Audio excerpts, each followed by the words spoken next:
Exeter stomping on the bleachers. Low snap. The kick is good. Great move after the catch. First down and more. Now Coleman showing you the speed. Breaks the tackle. Still up the 5 and in for the touchdown. Wow. He's gone. Gould showing you the speed. One man to beat. Yanico's going to break through. Yanico inside the 5. Over the pylon. Touchdown. You got a game. Pinkerton. Going to throw on the run. Weber pulls it in with one hand, and now he's in the end zone. Trying to shake off a man at the 15. He's at the 5 there, and he's into the end zone. Left Hindle, short pass, big hit here at the line of scrimmage. Tito in motion, snap taken, Heening, going to throw down the seam. He's got Coleman in the end zone.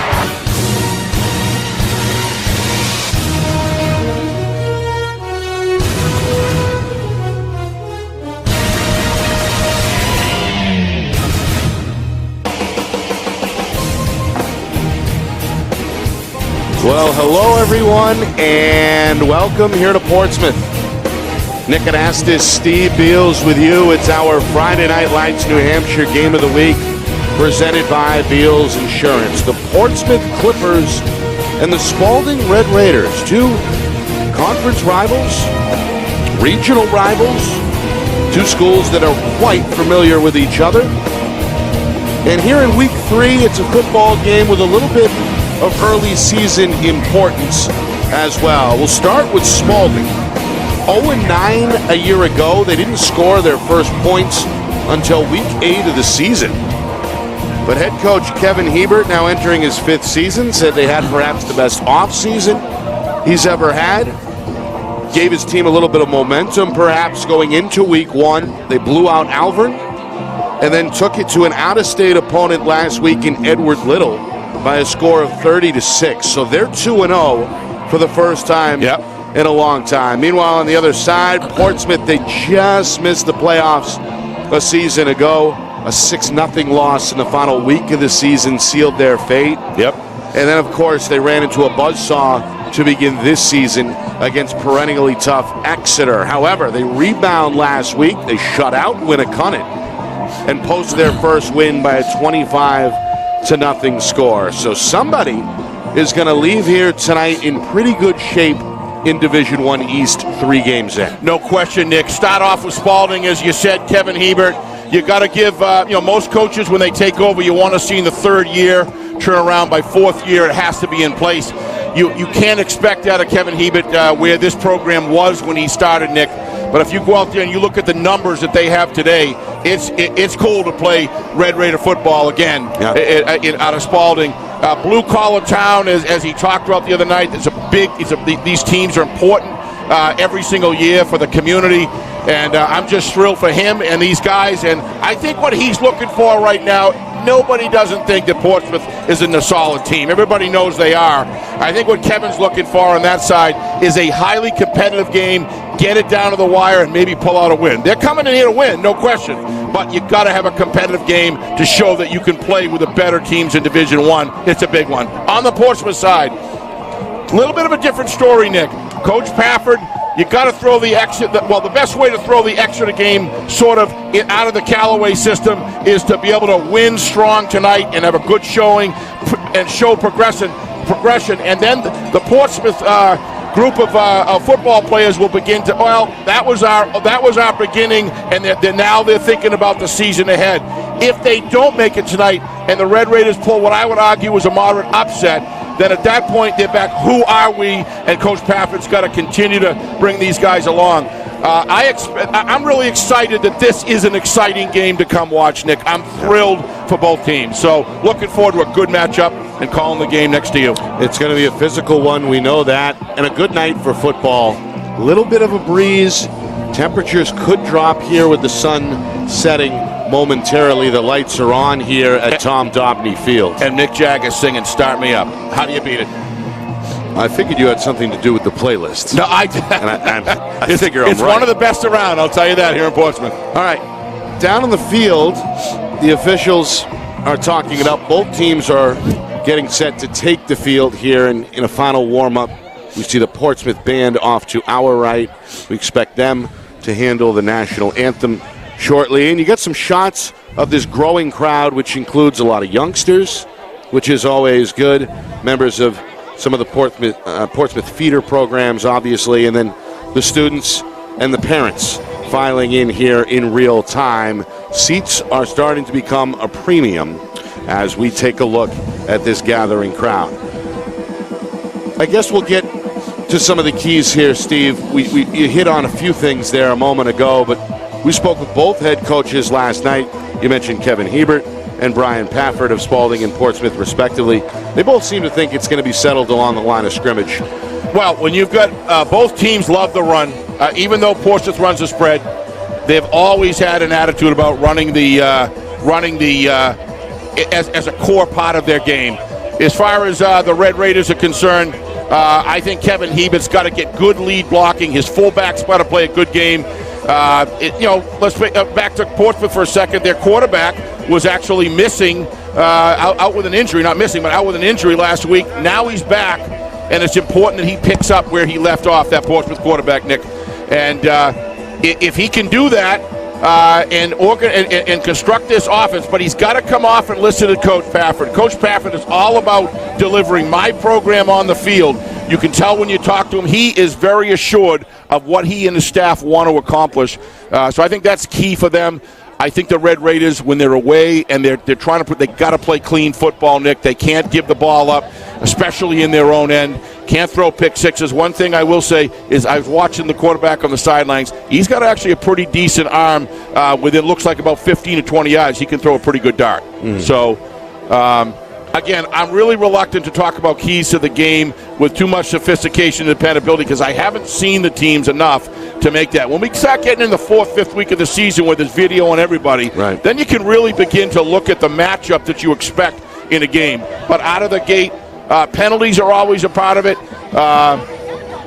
That's about all I got as far as keys. I'll bet you there'll be some keys you can look at in the second half where we could be a little more precise about what these teams have to do to adjust. All right. We'll step aside, come back with the coin toss, the national anthem, and then the opening kick. Yep.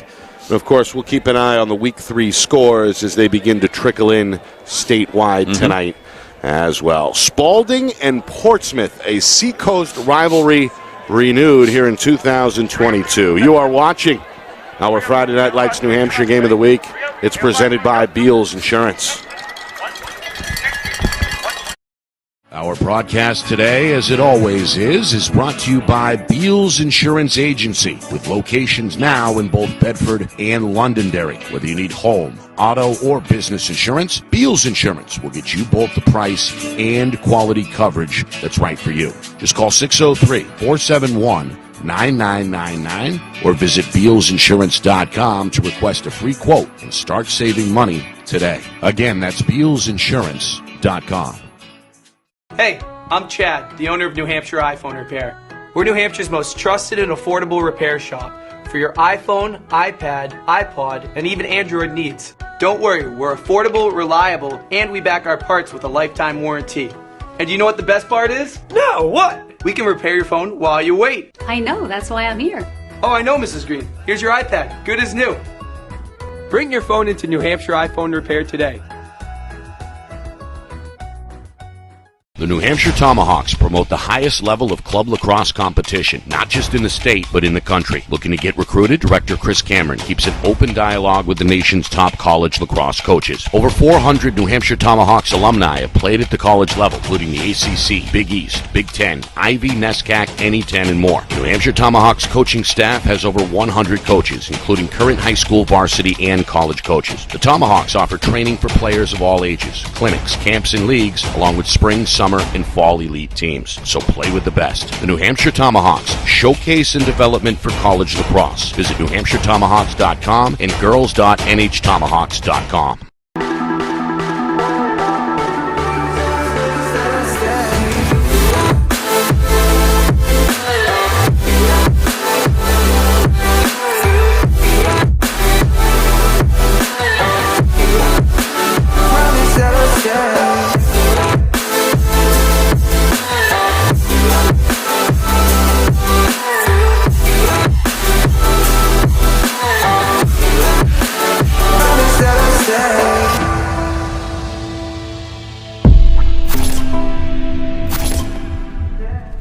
How can you reach your team's fundraising goals at no risk and no cost? MG Sports offers a variety of products to make your team's fundraiser a success. Their products include tickets and discount cards to hundreds of local businesses. MG Sports now has a digital platform where athletes can raise funds in the comfort and safety of their own home. Don't waste another season.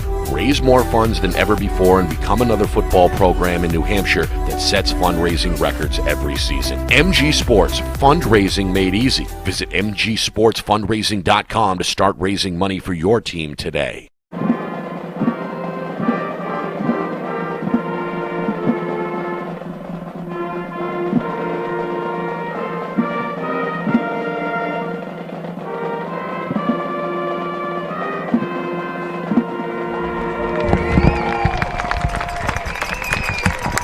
Well, there it is, the national anthem. Well done. Oh, my word. That's as good as I've heard all year, Nick. That is... That's the Portsmouth Marching Band. I'll second your well done big time on that. Yep. Setting the stage here as the sun begins to set here on the Seacoast. Week number 3, it's our Friday Night Lights New Hampshire Game of the Week, presented by Beals Insurance. We get a look there at the home sidelines. The Clippers in their home maroon uniforms, led by 10-year head coach Brian Pafford, a club that won 5 games last season, just missed out on the postseason with a 5-4 record. Spaulding, meanwhile, going to be led by Ebbett Colby in the backfield, a very physical runner.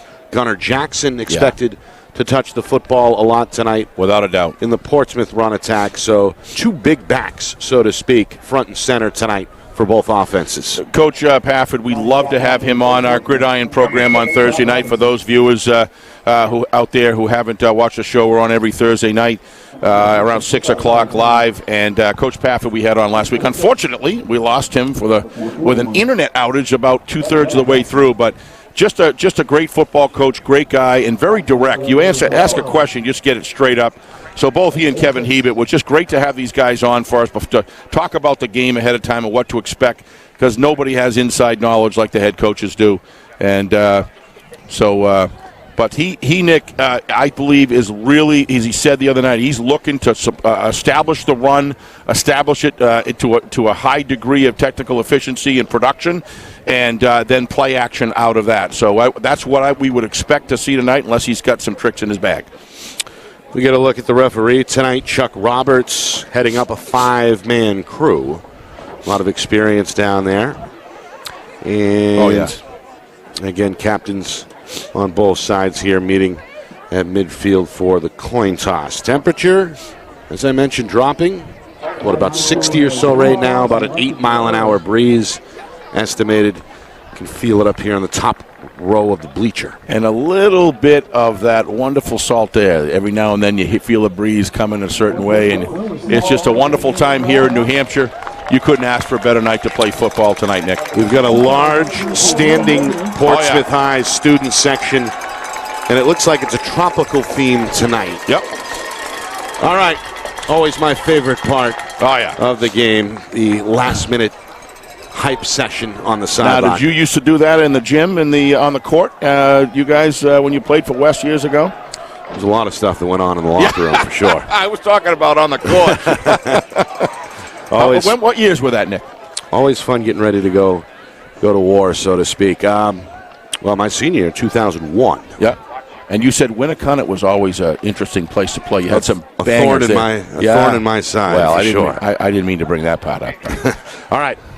Speaking of Winnicott, they're looking for their first win tonight. And we'll keep an eye on the rest of the scores as well, Division I and elsewhere, as they trickle in. All right. Spaulding going to kick off here.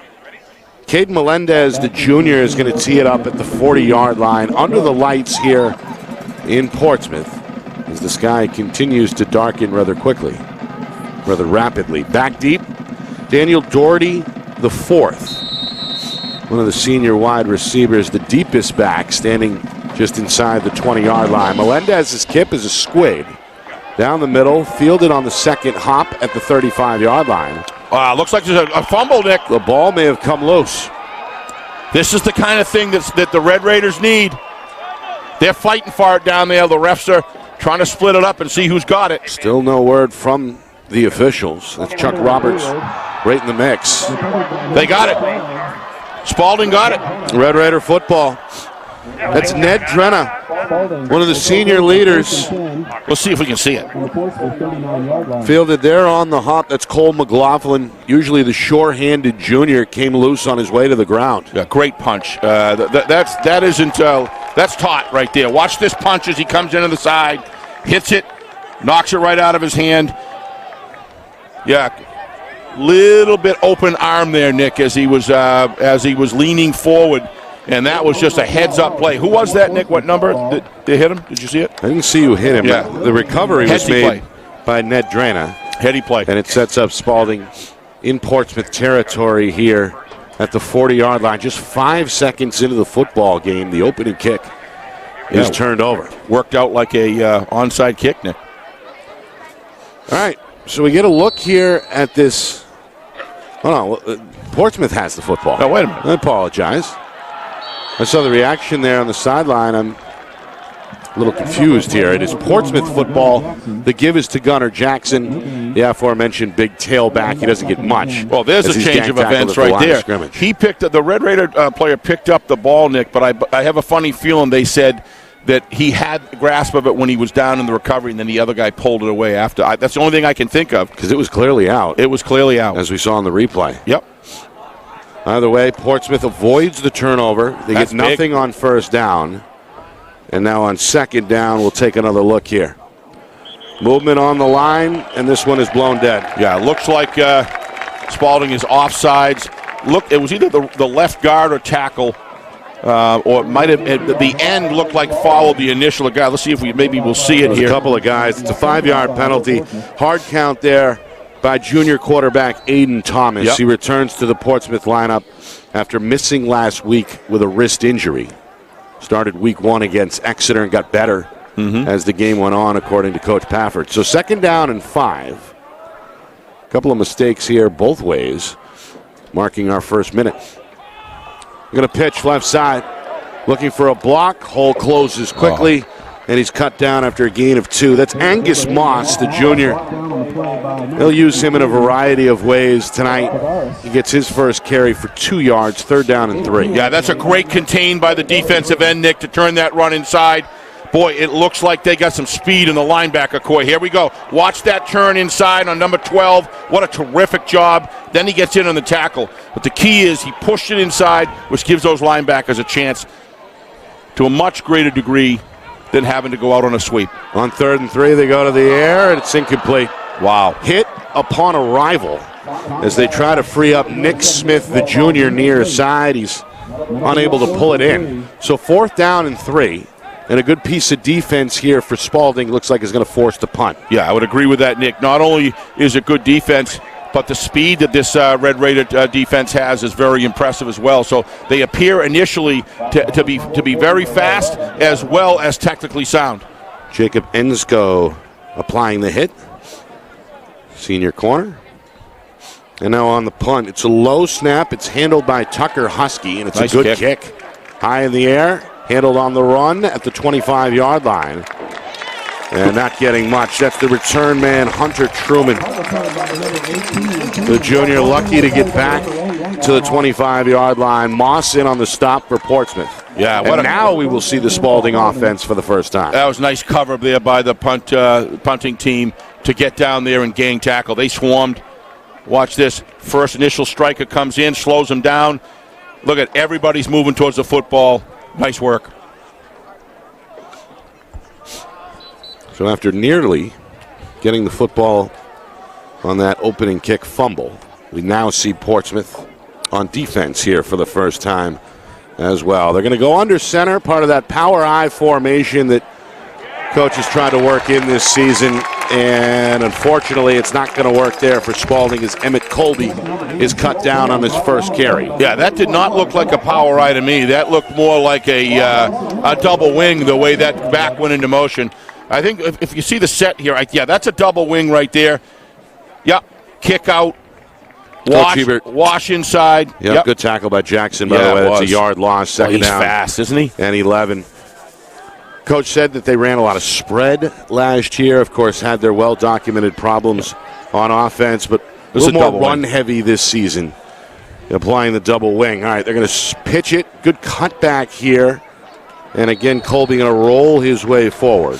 This is what the double across the 30, about 31 is where they'll mark him. That's a good pickup. Sets up a 3rd down and 3. This is what the double wing wants, is the 3rd and 2s, 3rd and 3s. Just continue to wear down, and the idea is that just the defense gets used to playing backwards, Nick, gets in the head. And it's hard to defend because they're washing down the interior part of the line, and then it winds up with a good kick out. And the idea is getting timing. You practice this over and over and over. Hugh Wyatt did it as good as anybody in the universe. 3rd down and 3. Long count. Snap taken by Melendez. The pitch. I don't think he got it. No. I don't think he got it. No room up front. Portsmouth swarms to the football. Good play along the trench by Charlie Turner, one of the senior defensive linemen. He's also, of course, on the offensive line. He's also an all-state wrestler. Yep. And he wrestles down the ball carrier for a 2-yard gain. So 4th and 1 here. I think they're going. Spaulding's at their own 33-yard line. They're going. Melendez jogging back into the huddle as we come up on 4 minutes gone by. Oh, that tells you right there that Coach Ebert has got confidence in his defense if he's going right now. They did look good the last set. So Melendez under center. 5 down lineman for Portsmouth. The pitch, left side. Looking for room is Hunter Truman, and he's got it. You're right, 1st down. Across the 35, the officials say move the chains. Coach Ebert was talking to us on Gridiron last night about watch the wash on the inside. They wash it in the inside. You got a lead blocker, kick out, lead blocker going through the hole. It's just too much weight concentrated in too small of a point of attack for the defense to stop on short yardage. It's very difficult. I think Portsmouth has done a good job so far. But Coach Ebert believes in his defense and clearly believes in his offense as well here. So the drive continues after the now they go 4th down conversion. Now that's more of an eye. Maybe a crooked eye. Yep. Strong eye. They're going to pitch left side. Colby hit at the line of scrimmage and dropped right there. Another good play by the linebacker, Cole McLaughlin. Yeah. Came flying from the 2nd level to make the tackle a yard in the backfield. So it's a loss of 1 again. 2nd down, 11. Just a little long. Probably better off cutting up a little further inside on that play, Nick. Kind of went offside. The blocking was in this area, more on the interior. Good job on the edge by Moss. Excellent job. To seal it. So Agreed. 2nd down, 11. Another long count for Melendez. Another 5-man front for Portsmouth. And another loss. As Truman is hunted down by Brady Kilroy, the senior linebacker. Yeah, double Johnny wing on the spot there. Double wing was working for him quite well, and the double wing has a tendency to get to the hole quick because when the wing back goes in motion, he's already just about ready to move forward. This just takes a long time to develop, and the blocking scheme does not have quite as many people at the point of attack as a double wing does. Nearly midway through first quarter. Now a 3rd down and 15. Spaulding trying to prolong their opening drive. Clippers with a 4-man front. Back to throw Melendez. Quick release, incomplete. No flags. Trying to hook up with Colby on that far side. McLaughlin right there with him. 4th down and 15. Good job by Portsmouth. I've always gone with the attitude, Nick, you keep doing it till they can stop you. But I think what Coach Ebert's doing here is trying to mix up early in the game, get a different look, see what works, see how the matchup's given the offensive set that he puts out there, the effectiveness. He's going to try some different things. He'll probably settle in here at some point with what works best. So Ned Drana is back at his own 20-yard line. Going to have to field this off the turf, gets it away. Line drive kick handled on the bounce at his own 40. It's Moss for Portsmouth trying to find midfield. Going to turn his back to the defense. Good cover. And roll his way, it looks like, into Red Raider territory at the 49-yard line. An 11-yard return and good starting field position on drive number 2 here for Portsmouth. Midway through this first quarter, we're scoreless here on the Seacoast. Yeah, he did an awful good job there of getting that ball away, Nick. He knew he didn't have time to get a kick with a high arc on it. He had to just pound it out there right over the line. And so give him credit for getting that ball off. Rough snap there. All right, we get another look at Thomas, the junior. Won the job in the offseason, took over for departed senior Will Hindle. And again, returns to action after missing last week with a wrist injury. They go to Jackson here on first down. He's going to tiptoe his way back to the line of scrimmage and no further. Colby and company meet him in the hole. No gain, 2nd and 10. Defensive work here is very good. Everybody's looking for their assignment. Everybody's following it. Great job on individual matchups by with the defensive line of Spaulding. It's Garrett Doucette, the DT. Yep, so far this is a game that looks pretty neutral as far as matchups are concerned. Yeah, rushing yards hard to come by here as the front units have been pretty good defensively. It's a great contain. Meanwhile, the ball's right there on the ground, and it's covered up by Jackson for Portsmouth. Yeah, this fella, number 18 from Spaulding. It's Truman. Let me tell you, he's putting together a good body of work here in the first quarter. Watch him. He's excellent at containing and getting separation, and he's the one that caused the quarterback to have to change course and ran into his own man as well. And that's just good work right there. This took a fortunate bounce for Portsmouth. Yeah, let's keep an eye on him. He's really having an effect. Left the right hand of Aiden Thomas. So back in the gun on 3rd and 16. They're going to roll out Thomas. And again, he's in trouble. Dropped and sacked. Wow. Red Raiders swallow up the pocket very quickly. Got an injured player down here in the field. I couldn't tell who it was. He's in pain. It's Edwin Tavares giving credit for the sack. And I'm not quite sure who that is that's down for Spaulding. Yeah, he was holding his midsection as he turned over. Coach Ebert coming out to check alongside with the EMT. They're working on him now. He's still legs moving back and forth in pain, so it looked to me like a midsection. We'll see what happens, see if we can catch him. I don't really know who to look for, so it's over to the left side. We know that. Oh, yeah, right there. So maybe we'll see it again now. You're going to look at Tavares on the sack, and then hard to tell. Yeah. Now it's beginning to look like something with a leg, Nick. I think it's Truman, Steve, and Truman able to walk off the field under his own power, which is a good sign. He's now standing with his teammates on the sideline and should be good to go. Yeah. May have just been a cramp. Could Not be. to speculate, but I'd imagine we see Truman back on the field shortly. We're inside of 5 minutes, first quarter. Defenses have showed up here. Portsmouth going to punt the football for the second time. Another clean kick from Husky. Takes a bounce inside the 30. There'll be no return. It's down at the 26. Good production there on the kick, Nick. Good cover. Reminder, Friday Night Lights New Hampshire is online on YouTube, our channel home, FNLNH Media. Again, Friday Night Lights New Hampshire on YouTube, FNLNH Media. Hit the subscribe button. We're closing in on 3,000. We're excited about that. And, of course, we're on Instagram as well as Facebook. All three. Yep. Again, FNLNH Media. Nick and Astis, Steve Beals with you in our Friday Night Lights New Hampshire Game of the Week. Presented by Beals Insurance. Live from the Port City here on a gorgeous night in mid-September. Week number 3 statewide. Second drive for Spaulding. Melendez going to fake the pitch, give to the fullback, and still rumbling. Up over the 30, up to about the 32-yard line, I believe, was Colby. Very difficult for the linebackers to see that, Nick, especially when they sell the fakes like that. Coach Ebert and his staff have done a good job. We're going to see here, watch the fake, see how he acted like he got the ball right there. The idea of that is to freeze the corners and the safeties, and maybe even get the linebackers to sit back for a second and have to read and react, and that gives the opportunity for the fullback to push through. That fullback was Cal Azzapardi, who gets his first carry. The senior didn't get much. No. Less than a yard. Meanwhile, on second down and 9, not a whole lot here either. That is Colby. Lucky to get a yard following the right guard there. Again, just not a lot of room up front as Portsmouth continues to swarm to the football.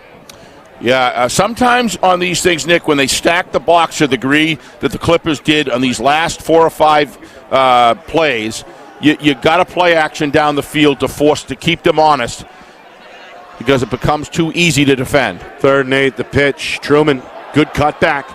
Spins his way for the first down and then some. Over the 40 up to about the 43-yard line. Nearly a 10-yard carry. And a first down for Spaulding. He's a valuable player, Nick. He's doing it on both ends here. plays with a lot of emotion. Did a good job protecting the ball. Nice spin move there. And look, he had two hands. See how quickly he gets through the hole? He reads the block. Great job holding on to the football and protecting it. That's good running right there. Good combination of size and speed. 6'3", 185. Absolutely. Spaulding moves the chains. Colby on a pitch right side, going to lower his shoulder, make his way up to the 45, but not a whole lot there. As again, a number of maroon jerseys are on the scene. Yeah, he got 3 though. Including Turner, who's the last man up from the pile. If you can get ahead with this offense,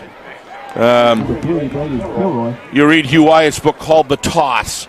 And you see Jackson trying to rip the ball out. Rip the ball out. He's a smart player. You can tell that for sure. Very aggressive. Knows what he's doing. He not to cut you off, but he reads his keys. But inside of 2 minutes here, first quarter.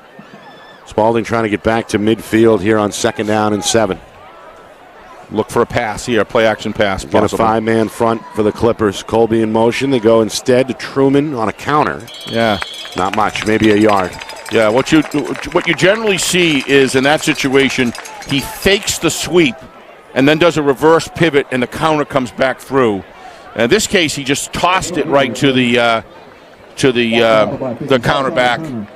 Generally, you reverse open, you fake that pitch, right, and then you turn around and he comes through. You don't usually toss it. So that's an interesting play. Didn't work that time, but probably could be effective. Well, big number 56 in the hole may have been wide. All right, reverse here. Truman going to lose a yard. Yeah, too much time to develop there. And again, Turner in the area on the stop. And now it looks like a 4th and 6 here as we're inside the final minute, first quarter. Yeah, you look at these stout defenders and these well-trained Clipper defensive linemen, Nick, and they are well-trained. You can see they know how to stuff a hole, and they know how to get the separation they need. I'll talk about after this. Got to watch the snap here. The last one was low. This one is perfect. Yeah, good kick is away by Draina. It's a good one. Handled by Moss. Moss on the move across the 30. Sees the 40, smelling the 45 before he's finally tackled. Yeah, didn't see the kind of aggressive downfield running, Nick. It looked like they were moving downfield a little too methodically. Somebody's got to get down there and force that runner to slow it down, make him cut, which gives the rest of the crew an opportunity to get through. But I started talking about Portsmouth, those defensive backs. These offensive linemen, as well trained as they are going to have the running backs for Spaulding next set are going to have to get through that hole a little bit quicker than that, Nick, because with Portsmouth, you're just not going to be able to hold those blocks that long. Drive so we'll see what Portsmouth can do. 3 for Aiden Thomas and company. He's going to step back in the gun here with a back to each side. 3 receivers set. Spaulding looking to show a blitz here. Instead, they'll rush 4. Near side, McLaughlin, a little room. Nice. Going to bounce it at midfield. He's got a first down. Tackled along the sideline. That fires up the home crowd. What you're going to see here, Nick, is for the first time in the game, they pinned the defensive end in. If we get a look at this, you'll see they were able to go in and pin him in. Excuse me. Watch the defensive end. See, he gets sealed inside, and he can't get out. And then, nice move by McLaughlin on the outside scamper there. Great job. Good downfield block by Peyton Robinson as well. The receiver. All right, 15 seconds. McLaughlin was out of bounds, so we have a stop clock here for the moment with 15 ticks to go in this opening quarter. It's a quarterback run to his right. Thomas looks for the edge. At the second level inside the 30, looking for the marker. He's got a first down. Wow, that was run well, Nick. He concealed that ball so well when he started laterally. He had a nice fake here. We'll see this on the replay. A nice fake. And boy, he straddled right against the line and turned up at the perfect time. He's got some speed. All right, that'll do it for the first quarter here in Portsmouth. Clippers starting to look pretty good here on this drive number 3. Looking for the first points of the game when we come back. You're watching our Friday Night Lights New Hampshire Game of the Week. It's presented by Beals Insurance.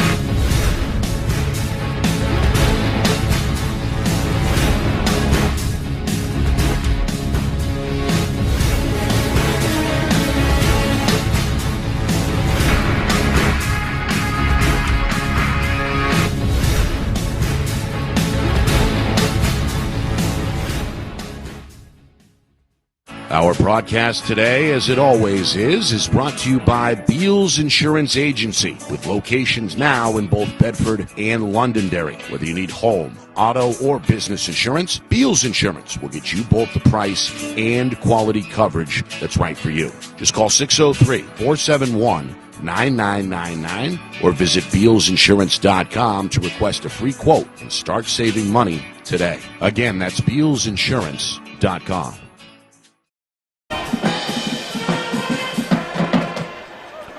Couple of first downs here on this drive.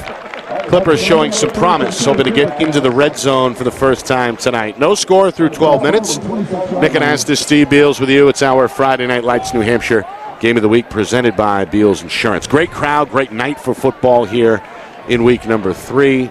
Keep an eye on that out-of-town scoreboard as we move through the night as well, including an early battle between Merrimack and South. We're keeping an eye on. All right.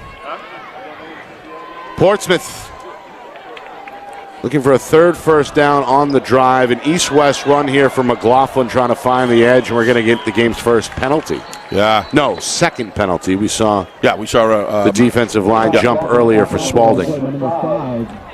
This is going to be a hold against Portsmouth. That's a painful penalty because you've got it going on, working your way down the field, and you have a penalty like that. Deflating for sure. They're going to back them outside the 30. Yeah, and it changes the playbook to a narrower number of plays. Really, you know that you've got to chunk off some big yardage. You can't really be looking for 3 or 4 yards, which force a defense to play against everything. So this allows them to defend a little bit, play a little more defensively. Extra salt in the wound as the hold took place 7 yards in the backfield. Wow. At high school, yeah, right. It wouldn't. It goes from the point. Right. You can win by that in the way that is, or lose by. Depends on where the hold is. So I said 7. I meant 2. So first and 22. Yeah, that was expensive. Still a big penalty. It's like a personal foul. Thomas in the backfield, ball at the 41. Red Raiders going to blitz. Thomas throws it out quickly. It's incomplete. Yeah, little happy feet right there. He wasn't really set. What you want to really, there was nobody near him, so it's just a tempo thing. It's early in the year. He's developing. Extra blitzer up the middle. Yeah, see, he was kind of backing up. Yeah. Tried to find him in the flat. Watch the mechanics here. Off the left hand of Jackson, incomplete. Yeah, little fast. You just want to float that ball, let the running back come right into it with good vision downfield as he picks up the ball. It'll come. Both McLaughlin and Jackson shading Thomas in the backfield here in this 3-receiver set. Spaulding's going to back off here and rush only 3. Near side, it's an option, and it's on the ground. Behind McLaughlin, did he recover? I think he did. What a heck of a job recovering that football, Nick. Near midfield, McLaughlin does. Wow. At least hold the ball for now for Portsmouth, but they're facing 3rd and a mile here. Watch McLaughlin save a turnover on his team. That's just terrific work right there. Got Tavares breathing down his neck. Yep. Yeah, that's a little early on the pitch. He's turned around 180. You can't do that. Portsmouth going to spread it out now as a result. 2 receivers each side. It's a long way. 3 men standing along the defensive line here for Portsmouth. 3rd down and 30. Minute into the second quarter. Thomas down the middle, incomplete. Trying to find a man in the seam. That was Doherty. We had a little bit of room there. The pass, though, off target. The incompletion brings up a 4th and 30. And he was the punt on the way here from Portsmouth. He was out injured last week, Coach Pafford told us, correct? So, he's coming back with I made a mistake last night. I thought they were in the tournament up at Kennett, but they were not. Could have sworn my buddy who coaches another team told me they were there. But, he's just coming out new here. He'll get it. He's got the gifts of running for sure. Another low snap. What a kick. Husky gets it away. A booming kick that lands at the 15. Going to roll inside the 10, inside the 5. Wow. Before it's finally down at the 3-yard line. I don't know why high school teams in particular, don't do this more. Coach Pafford's got this punting unit stepping a couple feet to the right, giving himself that outside angle so he can kick it down towards the right side of the hash mark very effectively, Nick. And clearly this is a practice, rehearsed punting situation that they've got them in. They're doing it with precision tonight. Been a battle of field position so far. They've won, yeah. With a minute and a half gone by here in the second quarter. But you talk about a back-and-forth game. There's just nobody can really capitalize offensively. We've seen a few first downs, but that's about it. All right, Melendez back under center here from his own 5-yard line. And again, Colby trying to swim his way upstream, seeking the 10. Going to be stopped around the 10-yard line. Pick up a 5, we'll call it. Second down and 5. Stop made there for Portsmouth by Colton Brizard, the sophomore. Getting some time there on the field for Coach Pafford. One of the things you can do with this offense, Nick, is that's kind of like the power formation, where he rolls around in the back of the quarterback, and then just as the ball snaps, starts moving forward and getting the pitch. But you can also run the running back in jet motion as well. We can talk about that later. Portsmouth just packing the box. They're going to pitch. Looking for a cutback, and not finding it is again Colby. Just way too much time developing in the backfield, Nick. The timing is off on the snaps a little bit. He's not even finished his side motion, and he's getting it. You really want to get him just as he's turning aside, and it takes a lot of reps. It's a loss of 2. Most people believe if you're going to run the double wing, you commit to it to the game and then vary out of it. So one of the things you can do if they start coming in, then you could just send the running back in a jet motion and do a wide pitch. And of course, this is all brand new. Yeah. To these players. They ran primarily out of the spread a year ago. Yep. And Coach basically said, you know what, we're going to go ahead and ground and pound. It's worked through 2 weeks. Spaulding coming in 2-0. But unable to get anything going here consistently on offense in this first half. Under pressure, Melendez gets it away. It's incomplete. Heat put on there by Dominic Bueno, the junior. And now it looks like the Red Raiders are set to punt here on 4th and 7. That's just a terrific. And the whole time, Dominic had outside position. So there was no way that he was going to come back the other way and beat him. That was just terrific pursuit right there. And it was very stealth in the way that he blitzed.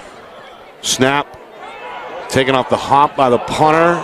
The return man Moss bobbles at the 30. Oh, what a hit. Big block along the sideline. Moss forced out of bounds inside the 20 at the 16-yard line. But it's the block that's got everybody's attention here, including the home sideline. You got to pay attention with that block coming. Watch this, folks. All clean. Inside. Watch this. Good hit. Good block.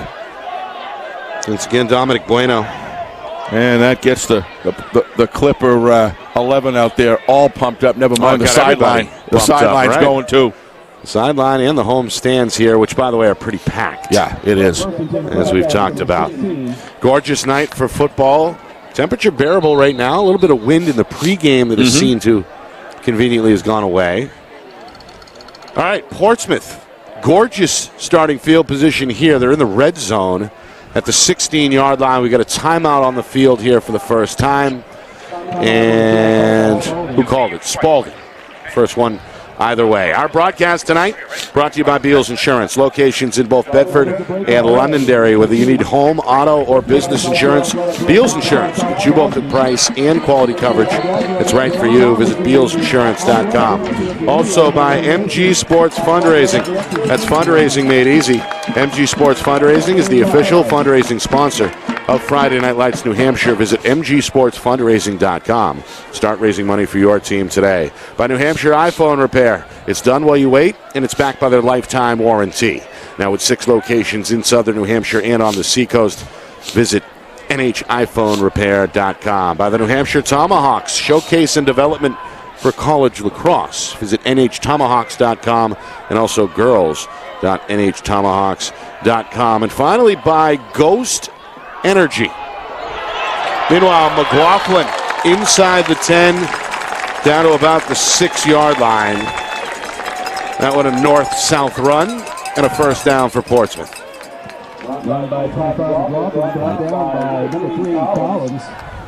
Collins on the tackle. Was that a first down? It was. It was. As he gets to the 6-yard line. So first down and goal. McLaughlin and the Wildcat Takes the snap, takes a step to his right, and is hit at the line of scrimmage and driven backwards. So both defenses are getting it done in crucial situations, Nick. With Tavares with another stop. He's got a handful of tackles in this first half for Spaulding. Yeah, the defensive lines and some of the blitz packages of the Nick are working really, really well for both teams tonight. And it's just been difficult for the offense to be able to sustain. Coach Hebert delighted with that big defensive play right there.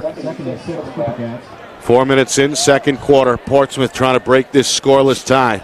McLaughlin. Wildcat formation, snap, run to his left. Has room inside the 5. Chopped down, though, shy of the goal line at about the 1 yard line. Looked like he was scissored there at the end. Colby got him around the waist on the stop, about a yard shy of the end zone. So third down and goal from the 1 yard line for Portsmouth. Boy, he's got some speed. If they can develop the rest of his game, he's going to be pretty effective, because when you can run like that. We're going to keep the Wildcat formation. Direct snap again to McLaughlin. He got reaching for the end zone. He crosses the plane, but there's a flag on the play. And it's a hold against Portsmouth. Big one. Some of the crowd didn't get the memo. They're cheering as if the touchdown is going to stand. It will not. That was the referee himself, Chuck Roberts. Yeah, well, he called it right off, so let's see what we find here. Yep, he had the arm wrapped around him here. Number 57 had the arm wrapped around. You can't do that. You've got to have, that you've got to be on the inside. Watch the arm. Yeah, right before that. It's Junior Mason Smith. Yeah, these defensive linemen right now, Nick, I think it's fair to say on both sides of the ball are, in general, winning most battles here tonight, which is not surprising at the beginning of the year. Defense is easier to get going quicker. Offense sometimes takes a while. Just the third total penalty of this first half. Second against Portsmouth. It's a costly one. It takes the points off the board. Now third and goal from the 11. Back in is Thomas. Sidesteps a man trying to escape to his left. Going to be drilled for a sack. Back at the 19-yard line. Truman finished him off. It's a loss of 8. Now a fourth and goal from the 19-yard line coming with 5 minutes gone by in the second quarter. Yeah, he never had a chance really to get going, Nick. And never had any opportunity to set himself comfortably in the pocket. Colby got into the backfield in a hurry. Nice wrap there. All right, Clippers, they're going to go for it, Steve. Officially a fourth and goal. I mean, what do you really got to lose at this point? Just inside the 20. Yeah, punt's not going to help you. Yeah. Really. Unless you want to just have him just kind of tap it down the field and ball move towards the ball. But that has risk as well. So it's 5 receivers here. To his right, Thomas again in trouble. Makes 2 men miss. Looking downfield, going to throw into the end zone. It's caught for a touchdown. Wow. It's Moss, who somehow made the adjustment and pulls it in the back of the end zone for a Clipper touchdown on fourth and goal from the 20-yard line. It sure looked like defensively the cornerback had an easy beat on that ball. I guess we'll see it a little better here. Well, I don't know if it was just he didn't think it was catchable, he let it go, or what. Watch him here. Nice move outside. Now watch. He just missed it. It just... Very close to the line of scrimmage on the release. Yeah, he was. Now watch this. Just able to tiptoe that 20-yard line. That's just great work there, Craig. That's just great work. Craig and Cardoni, one of our cameramen tonight, doing a good job on that play. All three. Meanwhile, a low snap. Extra point by Nick Smith is up and good. Just barely got that off. A couple of Red Raiders were on the scene, but it's a good extra point. 7-0 Portsmouth. The big fourth down conversion leads to our first points of the ball game. It sure looked, Nick, like he could have come back and either intercepted that ball or at least knock it down on the ground. And give the receiver a lot of credit on that, to staying with it and never giving up. We're going to see it again right here. So he rolls out. You're right, Nick, as far as line of scrimmage. He came forward quite a bit. Very close. Yeah, that's great work right there. Now watch this. It just looked. Nice arc on the ball. Yeah, just wasn't really in the best position to be able to come back for the ball. But that was really something that the quarterback-receiver combination, Nick, never gave up on both ends, and that's what made the difference to make that 6 points. Yeah, nice move right there outside. He breaks free, and when you got a runner like that, everybody's got to start looking forward to prevent the run. A good adjustment on the catch as great well. job. Moss has played well. Great job In this first half on both offense and special teams. Pulls in a 20-yard touchdown catch. Portsmouth a 7-0 lead. Caps off a drive that went only 16 yards, even though the pass was good for 20. Meanwhile, on the return near side, it's Zach Lynch looking for the sideline on the 40-yard line. Tackled out of bounds by Jackson Jones, the junior. Good return. Watch this. I think we got a pretty good picture of this tackle on the sidelines right here. Wow. Coming across. Turns upfield. He's got some legs right there, let me tell you. Right hello. Right in front of Craig, who's fearless down there. Wow. Does Craig have his shoulder pads on and helmet, Nick? He's used to being in the trench. Yeah. He enjoys it. He enjoys it. All right, we're midway through this second quarter. Spaulding, again, good starting field position at their own 40, looking for an answer. Melendez back under center. It's a 6-man front for Portsmouth with 9 in the box. Pitch, Colby, spin move, hit by McLaughlin at the line of scrimmage. Going to use that big frame to grind out a couple extra yards in the end.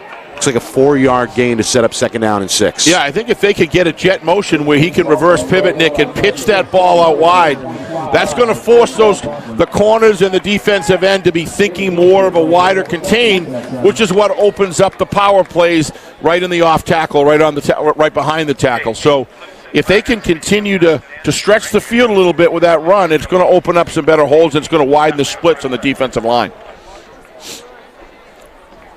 Colby in motion, takes the pitch on 2nd and 6. Going to be dragged down in the backfield. That's just good tackling by number 55 from Portsmouth. That's Max Durkin. Max Durkin, nice job right there. Chased him right down. Running square to the line. And Durkin, one of these veterans, only a junior, has been in the program for a while now, is also one of their standout lacrosse players in the springtime. There's a slight appearance here. There's a little bit of an advantage here beginning to go with Portsmouth. You can see they're playing motivated football. This is really up to the Red Raiders to create something to happen, Nick. You got to double down in these situations and make something happen. Officially a 3rd and 8 inside of 5 minutes, second quarter. Clippers would love to get the ball back before halftime. Red Raiders, by the way, will receive the second half kick. Melendez, 3-step drop, going to air it out. Up in the air, it's a jump ball. It may have been picked off. It was. Intercepted by Tucker Husky, the junior safety, able to get the positioning, take it away from Colby, and get Portsmouth the football back at their own 31-yard line. Yeah, there's double coverage there, Nick, that he's thrown into. He does have the height extension, but, you know, these are athletes here in the defensive backfield, the Clippers. Watch this. Great. Everybody has a fair shot of the ball. He just elevated. He was just elevated, as you said, and he was relentless in his pursuit and of finishing. He won the wrestling match on the way to the ground for the football. Football is about finishing. All right, let's spot this thing just shy of the 30. We set up a 1st and 10 here for the Clippers. Thomas checking out the play sheet that's taped to his left wrist. Back in the gun with Jackson to his right. Man in motion is Nick Smith. They'll hand to Smith. Looks for a block near side. Trying to bounce it up to the 35-yard line. Hit there, rolls forward up to about the 37. Tackled inbounds along the near sideline by, that's Ned Drana, giving credit there for the stop. Clippers right now, watch the blocking at the point of attack here. You're going to see one right here. There's one. Now watch downfield here. There's another one, number 2 on the left. They're winning the individual battles at the line of scrimmage, point of attack, and downfield. And that's just knocking these big plays off for the Clippers. It was Moss in the slot on the block. Doherty along the sideline. Inside of 4 minutes, 2nd down and 1 after the 9-yard pickup. Carry for Jackson. He's got a hole. He's got a 1st down. He's across the 40 up to the 44. Rhythm now. Clippers got rhythm going, Nick, and they're executing on the offensive line at a high level. And it isn't just them. The receivers, as well as the wingbacks, Nick, are executing blocks with precision. Assignment football. Know what your responsibilities are and do it for your team, and they're doing it right now. Tackled again by Drana. Clippers taking their time. They'll spread it out now. Looks like Thomas going to come under center here. You face a 4-man front from Spaulding. Moss in motion. They'll give it to him on a stretch run, trying to cut it up the middle. Tavares is there again. Yeah, that's just a great contain by Tavares, Nick. That's outstanding football every time. Whoa! Tavares going to be called for a personal foul here. I'm not sure I agree with that. Let's take a look at it. We know Moss was stopped there. You heard the whistle. And then a little bit of extra at the end. Moss goes tumbling. I suppose a flag was warranted. Yeah, it looks like the whistle did go off there. It's up to the official to make that call. I think maybe a verbal warning would have been. Yeah, I would agree. Appropriate, given that it's a big part of the game here, and there haven't been a lot of penalties in this first half, just 2 each way now. I think you call that situation when he lifts him up and he pulls him down, slams on the ground. That's a different ball game. Right. But throwing a player off to the side, I mean, it is football, but we're up here. He's down there. He's got to manage that game. He's got the responsibility of doing that. You got to provide some deference there. All right, Clippers. On a 1st and 10, will roll out the quarterback, Thomas. Eyes downfield, going to tuck and run inside the 40, spins at the 35-yard line, and is stopped at about the 34 as he's gang tackled by about 5 different Red Raider defenders, including Garrett Doucette, who registers another tackle for Spaulding. It's an 8-yard gain for Thomas. We're inside of 3 minutes. Spaulding hoping for a stop. Clippers would love to go up 2 scores at the break. Coming up at halftime, we'll take a look around the state. Week 3 scores coming in already. Plus a preview of tomorrow's broadcast. Central at Concord. On 2nd down. Again, Thomas on the rollout. He's in trouble and sacked. Great cover. Back at the 46-yard line. A little revenge here for Jackson Rupp. The junior defensive lineman escaped from a sack kind of slipped through his hands earlier on that touchdown pass. This time he finishes the job. It's a big loss, 3rd and 14. Yeah, this defense of the Red Raiders, Nick, is really playing well. Other than a miscue there in the end zone, thought that could have been played defensively a little better. This defense has done a great job, as the Clippers, of course. And that's a big play in the game right there. Spread it out. They throw to the flat. Caught by Smith, not going to get much. Good team tackling right there. Everybody, again, assignment football. The outside man has to contain. You've got to turn him upfield because that's where the rest of your defensive tacklers are. Great job right there. Both Truman, Seth Cortina on the stop. Cortina, sophomore. And now a timeout here is going to stop the clock with a minute 28. I'm sorry, Nick. Remaining here in the first half. I just get excited about good football. But that's a great contained position right there, and help was on the way very quickly. Both these defenses, Nick, show that they have speed, agility, and good tackling capability. I mean, Aiden Thomas is not an easy guy to wrap and bring down, and the Red Raider defense has done it numerous times. Well, if you're just joining us, we had a scoreless first quarter. A little bit of a scare for the Clippers. They fumbled the football on the opening kick. They did recover.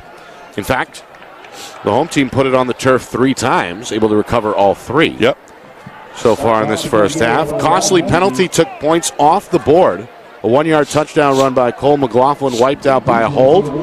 Set up eventually a 4th and 20, and that's where the lone scoring play of this first half took place. A touchdown pass, Aiden Thomas to Angus Moss. Nick Smith extra point, and that's where we are, 7-0. Now out of the timeout, a 4th down and 14. Huskies kick is another good one. Angles down the near sideline, bounces inside the 20. At the 10, it's scooped up by McLaughlin, where? At about the 6-yard line. He may not tell us that directly, but I'll tell you, Coach Paffett has got to be inside. Very pleased with his punt team and his kickoff team. It's a big factor in the game tonight. They're officially, Steve, going to put it at the 5-yard line. That means 2 now have been spotted at the 5 off the right foot of Husky. So special teams factoring in here for sure and favoring early on at least Portsmouth. There are 3 phases to this game, and this is a well-rehearsed and everybody you can clearly see when they move down the field, Nick, knows exactly where they're supposed to be body position-wise, outside contain, making sure you have separation body position so you can spring off of that block and swarm to the football. But this kicker is really, this side move to the kicker is just really great. It looks like we have a timeout here. Well, Spaulding's going to call another timeout. That's their third and final timeout. And I'd imagine the emphasis now is just to protect the football with your back to the wall here. You said it right there. That's exactly what they have to do, Nick. There's no reason. If you told Coach Hebert against this Portsmouth football team in the Portsmouth Clipper harbor, we'll call it in here, right? Play on words, but you know why when you're on the 5-yard line, if you know you could go in 7-0, and you have an opportunity to make adjustments in that situation, I think they'd be all for it. And they get the ball, if I'm not mistaken, in the second half. Red Raiders will receive to begin the third quarter. A reminder coming up at halftime, full recap, plus stats and highlights. Steve will get us some keys for the second half, and we'll take a look at the out-of-town scoreboard as well. Week number 3 in full swing here statewide. Out of the timeout. Again, the box is packed as they pitch on first down. Truman trying to cut his way upfield here on the near side. Finished off very quickly. McLaughlin and company once again in on the stop. Brady Kilroy at the bottom of that pile as well for Portsmouth. Yeah, he's got to have two hands on that football, Nick, coming through the line like that. Clippers are going to stop the clock here with 1:09 remaining. That's the first called timeout by Coach Pafford. So they have 2 left. I like the call. He's going to say, okay, you're not going to, if you're going to just run it, we're going to use our timeouts. We're down the 5th-yard line. You know, we get a good punt run back. We might get a play or two to throw into the end zone. So I like his strategy here. How many does he have left? 2. 2 more. He has 2 more after this, so he had all 3. Nice call by Coach Pafford here. Well, again, Portsmouth, their defense has been very good for now almost 6 quarters. Remember, they shut out Winnicott last week, part of a 25-0 victory that was down the road in Hampton. And they're back here at their home field, and as you can see, it's packed. Great night for football. Good turnout as always. As usual, Tom Kozakowski and his staff running a tight ship here. Of course, Tom was named Athletic Director of the Year by the NHIAA over the weekend. This place is run like a top. You come into the game, there's people out in the parking lot, organize everything. It's a whole process. 2nd down and 9. Snap pitch. Colby right side. Looking to bounce towards the sideline. Trying to find the marker now up to the 15. Tackled very close to that first down marker. That wasn't the spot that I thought he had, but they're over there, so they know where he went out of bounds. I think he's a little short, Nick. Yeah, they're going to call it about a half-yard shy. Yeah, you really got to fight for upfield yardage here. You really want to be turning up. You did a nice job outside, but you really want to fight your way upfield. Yep. Bueno tracked him down from the weak side, by the way. They got the speed on these defenses, Nick. There's both of them. Both defenses looking good tonight. 3rd and 1. This is a consequential play here either way with a minute to go. Sure is. Melendez under center. High pitch. No, they fake it. Yeah, he's got it. On an inside run. They need 1 to get 2, it looks like. I don't know. Now they're bringing it back. And boy, oh boy, oh boy. I'm not sure. I think they got it. That's a tough spot. I mean, I think they stopped it. Yeah, 4th and inches. Boy, it looked to me like he got, like you said, about 2 yards. I don't know if his knee was on the ground or what, but maybe we can. Coach Pafford immediately calls for another timeout. Well That'll played. stop the clock with 50 seconds again. Here we go. 4th and inches. We'll see what we got here. I thought he got through, but I guess not. There he is. Okay. Wow, it looked to me like he was across the line, Nick. That was not a favorable spot by any stretch. But his knee must have been down, I guess. So 4th and inches. Looked to me like he crossed the line, didn't it, to you? What do you do here if you're Hebert? Any thought at all of going for it? Now that Portsmouth is out of timeouts, you get the 2 inches you need, and basically you can run it out till halftime. No, not with your defense he's got in the field. No way. I'd kick it out of bounds. I'd kick a corner kick, get it up to the 40-yard line outside the field goal. Looks like they're going for it. I can't believe it, but that's a gutsy call when you got a defense like he's got. I don't know if you risk the snap on the punt. Meanwhile, Well, that'll change Colby that quick. in motion. You're right. The flag flies. The idea that you're concerned about a punt is a legitimate point, Nick.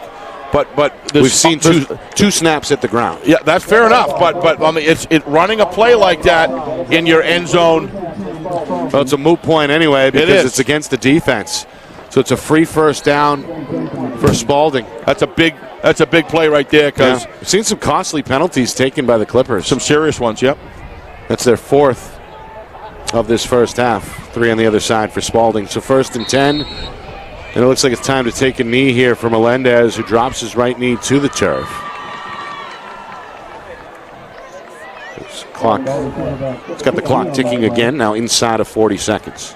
The Portsmouth band getting set to take the field at halftime. They did a great job with the national anthem. We'll tease some of those scores coming up, including a tight one early between South and Merrimack.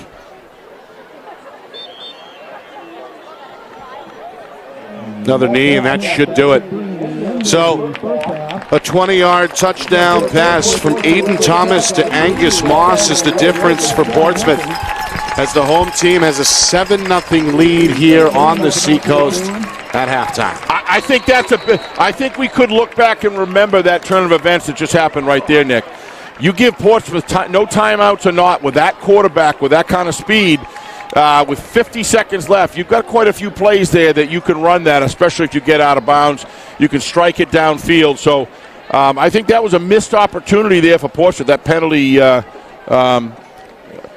is a big break going in here, I think, for the Red Raiders, because it is at 7-0. I think if you talked about this earlier, Coach Hebert could know that he could go in here within one score at halftime, but and have time to make adjustments. You'd like to be 7-0 ahead, but not bad at all coming in here. Well, it's about what we thought, right?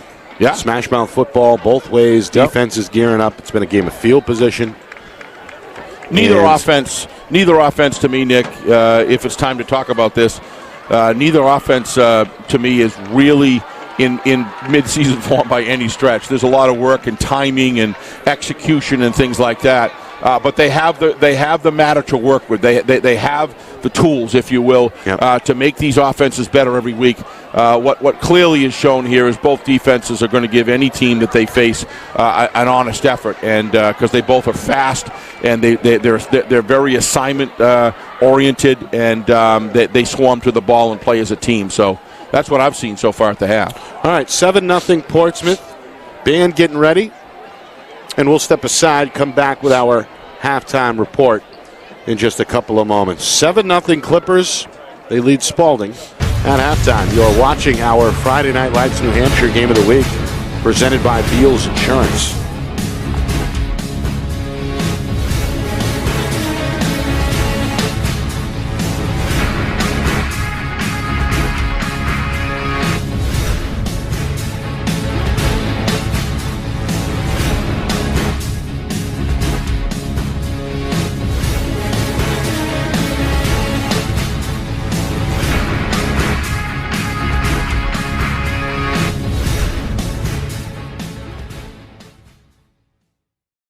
Our broadcast today, as it always is brought to you by Beals Insurance Agency, with locations now in both Bedford and Londonderry. Whether you need home, auto, or business insurance, Beals Insurance will get you both the price and quality coverage that's right for you. Just call 603-471-9999 or visit BealsInsurance.com to request a free quote and start saving money today. Again, that's BealsInsurance.com. Hey, I'm Chad, the owner of New Hampshire iPhone Repair. We're New Hampshire's most trusted and affordable repair shop for your iPhone, iPad, iPod, and even Android needs. Don't worry, we're affordable, reliable, and we back our parts with a lifetime warranty. And do you know what the best part is? No, what? We can repair your phone while you wait. I know, that's why I'm here. Oh, I know, Mrs. Green. Here's your iPad, good as new. Bring your phone into New Hampshire iPhone Repair today. The New Hampshire Tomahawks promote the highest level of club lacrosse competition, not just in the state, but in the country. Looking to get recruited? Director Chris Cameron keeps an open dialogue with the nation's top college lacrosse coaches. Over 400 New Hampshire Tomahawks alumni have played at the college level, including the ACC, Big East, Big Ten, Ivy, NESCAC, NE10, and more. New Hampshire Tomahawks coaching staff has over 100 coaches, including current high school, varsity, and college coaches. The Tomahawks offer training for players of all ages, clinics, camps, and leagues, along with spring, summer, and fall elite teams. So play with the best. The New Hampshire Tomahawks, showcase and development for college lacrosse. Visit NewHampshireTomahawks.com and girls.nhtomahawks.com.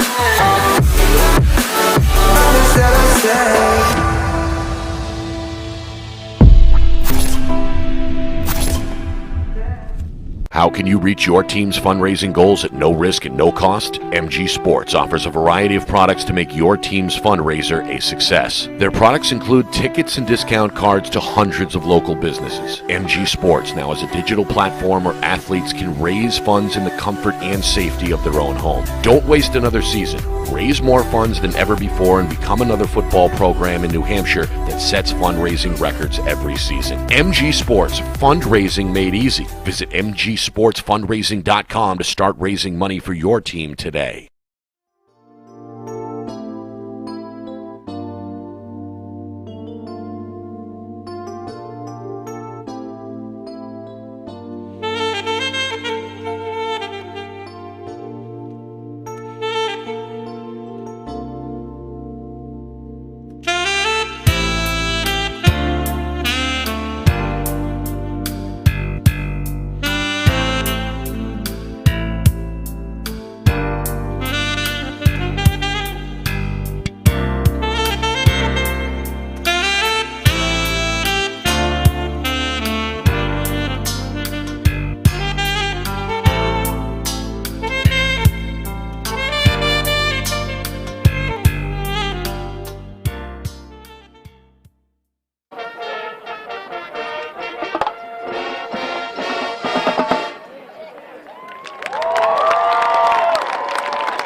Portsmouth High School took a marching band. We look forward to seeing you at Lecture Campaign and watch the show grow with us over the course of the season. You're going to love it.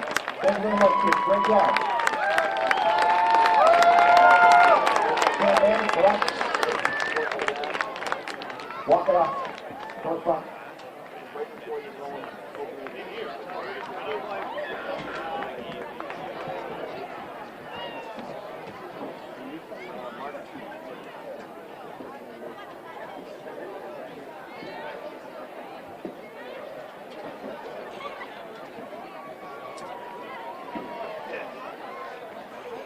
Okay, the moment has come.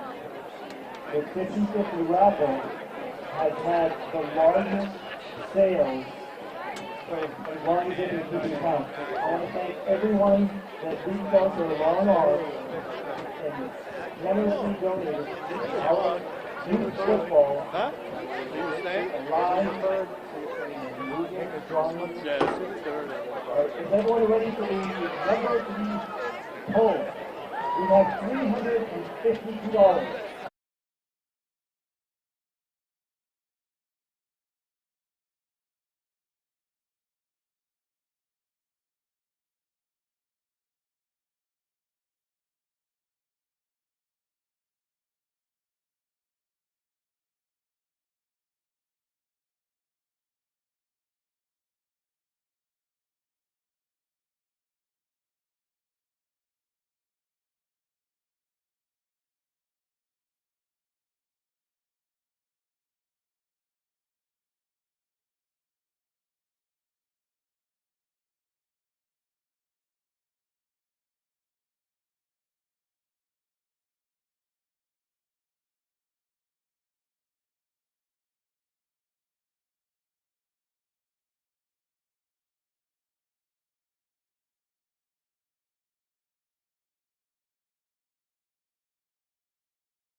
All right. Halftime here in Portsmouth. Nick Anastas, Steve Beals with you. 7-0 is the Clipper lead over Spaulding in our Friday Night Lights New Hampshire Game of the Week, presented by Beals Insurance. There's a look at that great group of kids. Student section that we just had to excuse climb our ourselves way through. Yeah, kind of a jungle in there, but here I come. Great atmosphere. We were talking off it's a air. Great it's venue. Always a place that we look forward to. Nice people to going to and calling a game, whether it's football, basketball, or lacrosse. You know, when they were doing the anthem, and we cut in Nick, and you could see so many of those kids had their hand over their heart. They love their country. It's just so enthusing to me to see Coach Pafford. You can tell runs a great program, as does Coach Hebert. Always good coming out to this venue to cover a game. Great spirit. This place is jammed tonight. Yep. Really, it's amazing. New scoreboard here as well. It was a gift to the class of 2022. Nice gift. Very brand new. And again, the rumblings are that there's a new press box in the works as well in a year or two. So we're looking forward to that as members, of course, of the media. Absolutely. All right, to recap the first half, scoring really at a premium. Yes. We had a scoreless first quarter, and Portsmouth finally cracked the ice about midway through that second quarter on a 4th and goal from the 20-yard line following a big penalty. We see the 20-yard hookup from Aiden Thomas to Angus Moss. Extra point kick from Nick Smith was good. And that's where we are, 7-0. It's been a game of field position, Steve. The trench war that we expected to see, we have seen through 2 quarters. And we met Nick Smith's mom. She served us at the at the counter, at the food counter at halftime here. And we put in a request for at least some chili or clam chowder. She said, "That's a lacrosse thing?" I said, "Well, bring that lacrosse cooking crowd over here. Let's get them for some football games." So, but anyway, I do think, Nick, that penalty for Portsmouth, I'm sure Coach Pafford and crew would like to have that one back. They really had a good opportunity there. The kicking game for the Red Raiders hasn't had a lot of production, so my guess is they would have had pretty darn good field position with 42, 43 seconds left. But that didn't happen, and here we have a 7-0 game, and I think you hit the nail on the head. Scoring is at a premium. If I was going to give one key here for the Red Raiders, I would say stay consistent with choose an offense and run it. Don't keep on moving back and forth, and get through the line quicker. That would be my suggestion on offense. But it's going to be a tall order because this Portsmouth defensive line, Nick, is something else. They're doing a great job on the individual matchups.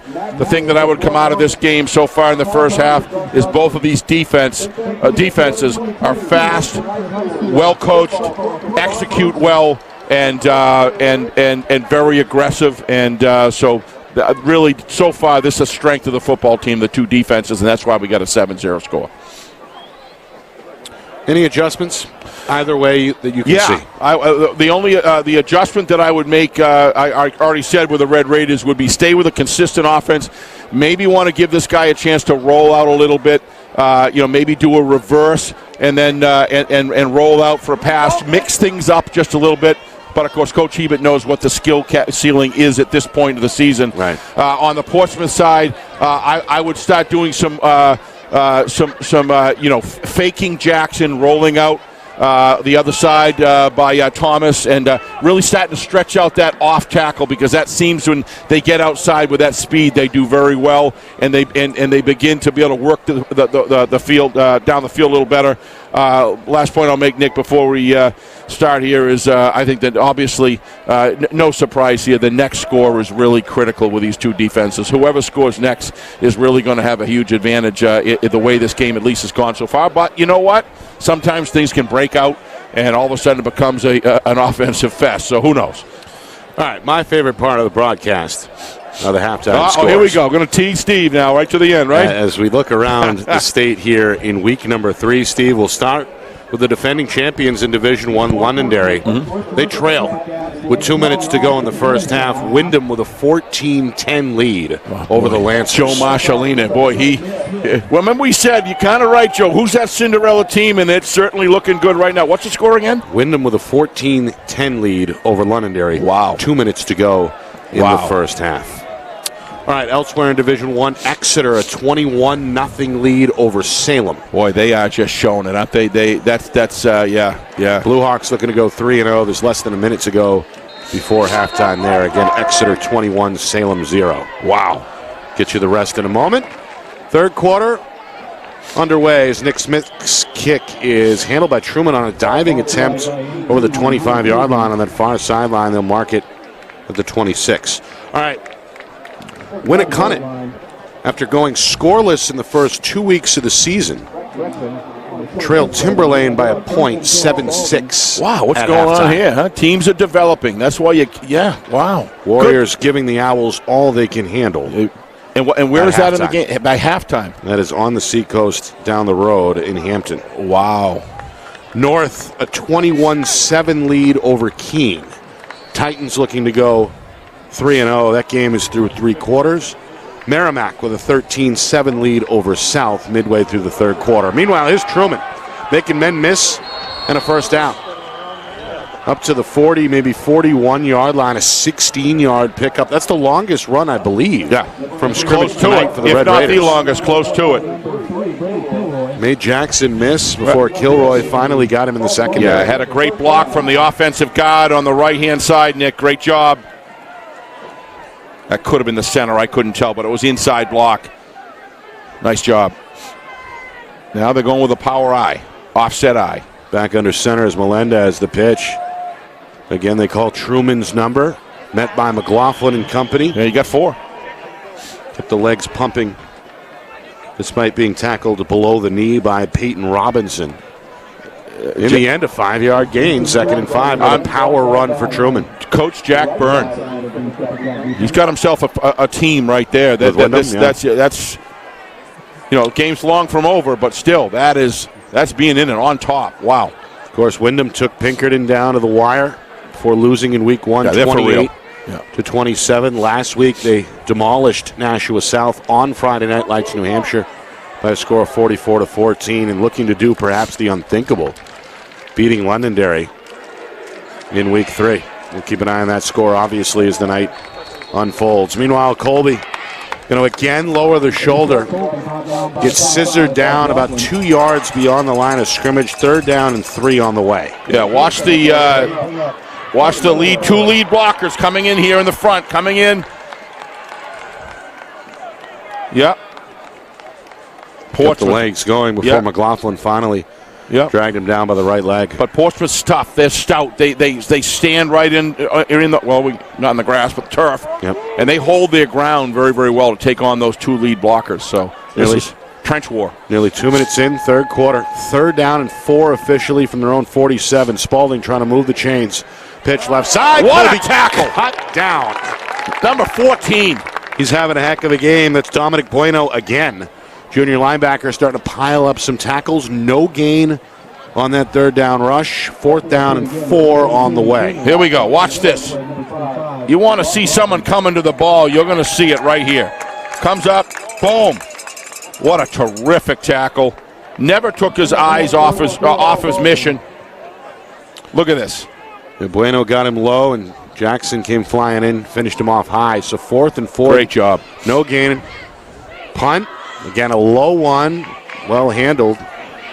Good job by Drainer to get it away. It'll be fair caught by Smith just outside the 26-yard line. So 1st and 10 coming up for Portsmouth, officially from their own 27. Big defensive play now to take away that advantage of getting the ball. Really important for the Red Raiders, I think, to establish that running game, and just great defensive work by the Portsmouth defensive line. They're winning that low center of gravity, that wrestling-type stance. They're able to hold their ground and keep their vision intact, get separation from that offensive line, doing a terrific job on D. 4-man front here for Spaulding on 1st and 10. They'll hand off to McLaughlin up the middle. Strong run across the 30. He's been impressive today. To about the 34-yard line, a gain of 6. Somebody shaking up there. And McLaughlin's taking a few Wildcat snaps. Had a 1-yard touchdown, or so he thought.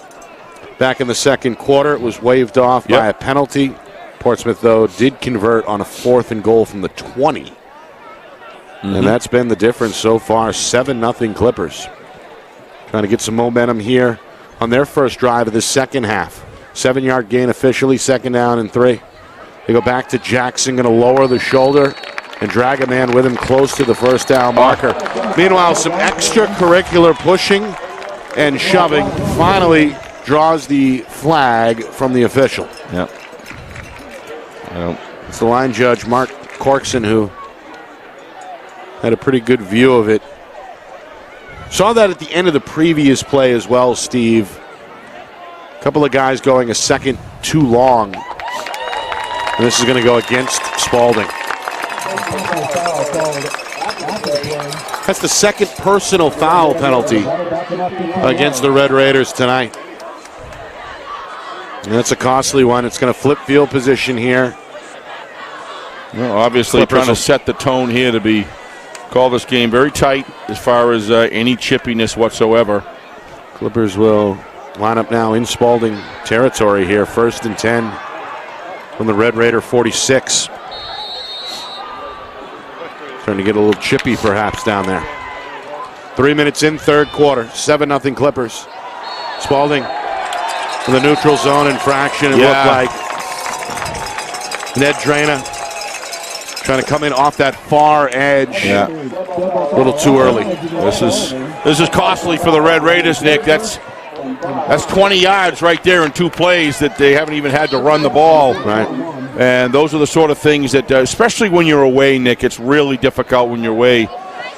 Because, and of course, you're down 7-0 here. You can't give up the field position game. 2 costly situations there. 2 backs on either side of Thomas. Gun snap, handoff. Jackson near side. Got room. Laying out. The boom at about the 30. Finally comes to a stop at about the 26-yard line. Really uses that lead shoulder as a weapon. And a big first down run but there. Watch for how the he Clipper delays. senior. Watch how he delays. Watch him stop here. See, he waits for those blocks to develop. He dishes out the hit. And dishes out the hit. look at the protection of the football.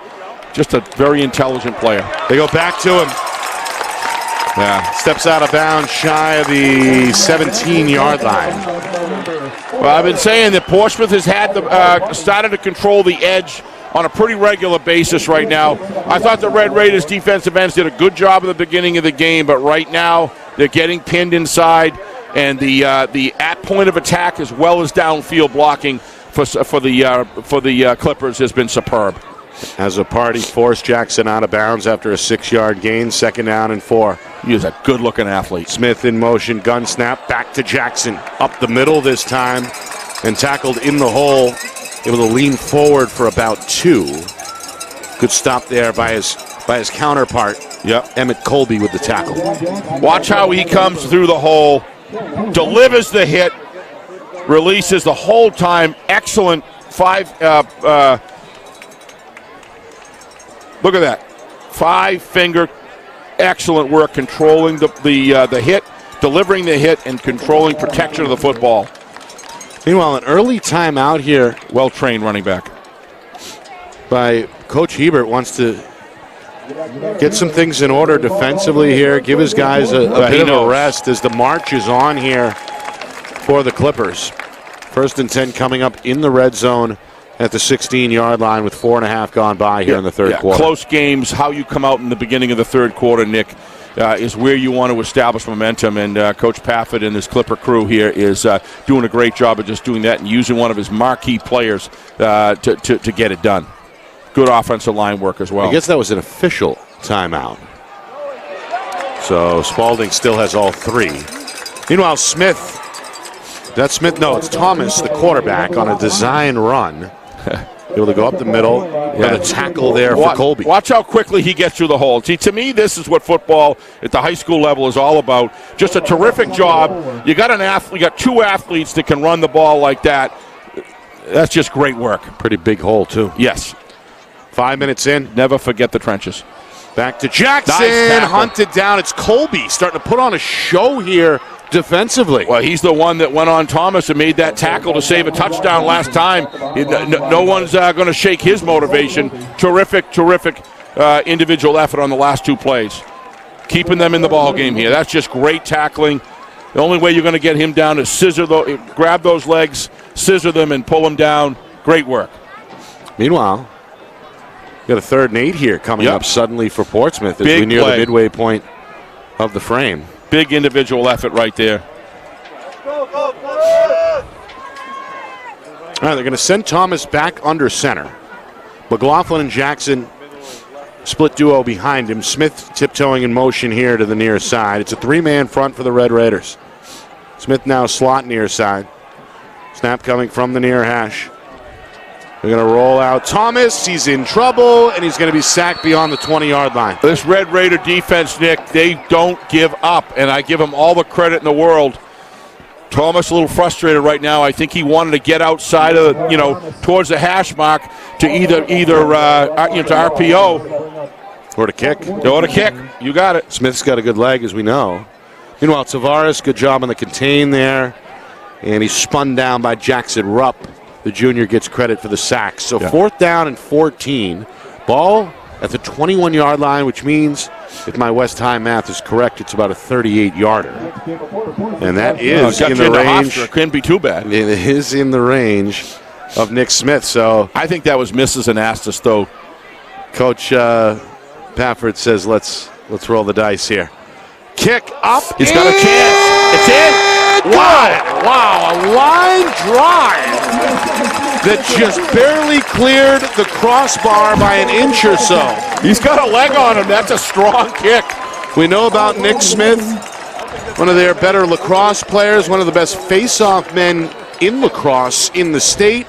We also find out he can do it with the leg as well. Look at the velocity on this ball. Wow. Look at that. Just gets over. Wow. Wow is right. Boy, I'll tell you, if he got under that and he was 15 yards back, he's got some distance. Good job by John Barron behind the camera lens on that shot as well. All right, so it's now 10-0. Clippers. Big put 3 more. Yeah, put 3 more on the board and make it a 2-score game. Yep.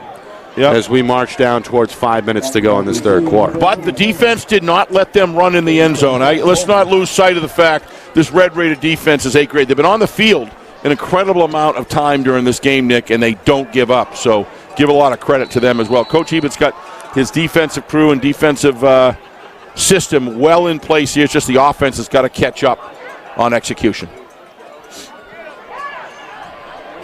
On the return.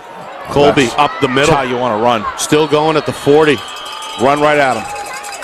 Cut down from behind by Doherty, the 4th, at about the 41-yard line. So Colby obviously has had his lion's share of carries offensively, approaching probably 10 tackles defensively. Rips off a pretty good return in the special teams as well. Absolutely. Nick Smith's mom in that. I'll tell you, if you want value to come down and have a few snacks, a bite to eat, come to the Portsmouth Clippers halftime. Yeah, the prices are unbelievable. I thought Nick was going to back up a truck and unload there. Possibly the best I've seen price-wise. Oh, I think there's no doubt. In a while. Great value. Meanwhile, coming up on 5 minutes, 1st and 10, they throw to Colby here in the flat. I really like that play. This is what has to happen with the Red Raiders. I would have liked to have seen it in the 2nd quarter, Nick. More of that stretching the field. I talked about that when you stretch the field, that forces that box to begin to widen out, and that's what opens up your inside runs. I mean, we basically have seen 9 in the box all night from Portsmouth. Yep. Kilroy escorts Colby out of bounds, a 4-yard pickup, 2nd down and 6. Red Raiders need a response, trailing 10-0. Yeah, they have to at this point. Have not been deep into Portsmouth territory really all night. Have not been in the red zone. No. Seeking midfield for a 1st down here on 2nd. It's dropped in the flat. Incomplete. Yeah. Trying to find Jacob Ensko. 5'7" senior, who's also, by the way, the backup quarterback. It appeared as though the Clippers had that pretty well defended if he caught the ball, Nick. There were 2 defenders right there you'll see on the replay here. Nice job. Look at that. They know their assignments, and they were right there to make the tackle. Good job. So 3rd and 7. Nick, I got to tell you, both of these defense are really, I know I keep saying it, but they're really impressing me tonight on both sides of the ball here when they're on defense. They're ready. These teams are ready to play D. Going to show Melendez in the gun here. He takes the snap. Back to throw off the back foot. He's got a man. Colby makes Jackson miss. Cuts back middle. Spins it midfield. He's got the first down. What an effort. What a run after the catch by the senior, who left a couple of defenders in his wake into Clipper territory at the 49. It's a first down. He doesn't look 100% comfortable, but right there he did. He set his feet, and he delivered a good pass. Very catchable ball for his receiver, and nice effort getting yards after the catch. Eventually brought down by Broussard. Sophomore has played well tonight for the Clippers. Inside of 5 minutes. Spaulding trying to build some momentum here after the first down pickup. It's 1st and 10. I like the play sequencing that coach is calling. Yeah, they're going back to the spread. That's the offense that they ran last year. Catch and fire, incomplete. You got to get that 5 yards there. The Red Raiders got to make that, execute that. That's the receiver, Ned Drana, who apparently heard the footsteps. Yeah, you're down 2 scores here. He was open, delivered a good pass. Knew the hit was probably on the way. Yeah, Portsmouth showing the defensive backfield core got some real speed here. Even though he was open, they are racing to the ball. It was Moss on the coverage. Great acceleration and recovery. 2nd down and 10. 4-man front for the Clippers. 4 receiver set with a man now in motion for Spaulding. They whip it near side. Truman going to spin his way down about the 45-yard line. They gave him that roll. That gave him about another 2 yards, Nick. So Max Durkin on the stop. It's a 6-yard pickup. 6 yard. Yep. To set up 3rd down and 4. Got to believe we're in 4-down territory here at this juncture of the game. You know this game is going to be a short game because they're going to burn the clock with all the running going on. So, well, again, this is about as deep as Spaulding has gone. Yeah, but they're putting together first downs too, Nick. They're moving the sticks, and they're making Portsmouth expend here defensively for once on the field because the defense has been able to do 3 and outs a lot. Plus, it's been a quick-moving clock here in this 3rd quarter. Like a rocket. Yeah. Inside of 4 minutes already. All right. They throw near side. They go right back to Truman. He's hit by Smith. Durkin trying to finish him off near the marker. Yep. I thought he got past the yard line. It looks like it's going to be really close here. Needed to get to about the 40-yard line. That's right where they're going to spot it. Yeah. It looks to me, Nick, like he might be a couple inches shy. Yeah, about a foot shy, I Needed to get inside the 40. The ball, the nose of the football is at the 40-yard line. He wants Coach Hebert yelling for a measurement, Nick. Sorry about that. Yeah, he wants a measurement. 4th and maybe an inch here. Yeah, generally speaking, you're going to give that to the coach. You're looking to slow things down, stop the clock here because he gets a clock stoppage with a measurement. They're not going to give it to him. That is awful close. I would agree with you. Yeah, I mean, you can see the marker. Yeah, I think what they're using is the yard marker, the 5-yard marker, the line. Looks to me like it's a little behind the line. I think that's why they're not going to do it. They're going to sneak it. Melendez. Yeah, he's got there. Through the A gap. Should have enough for a first down and does. Yep.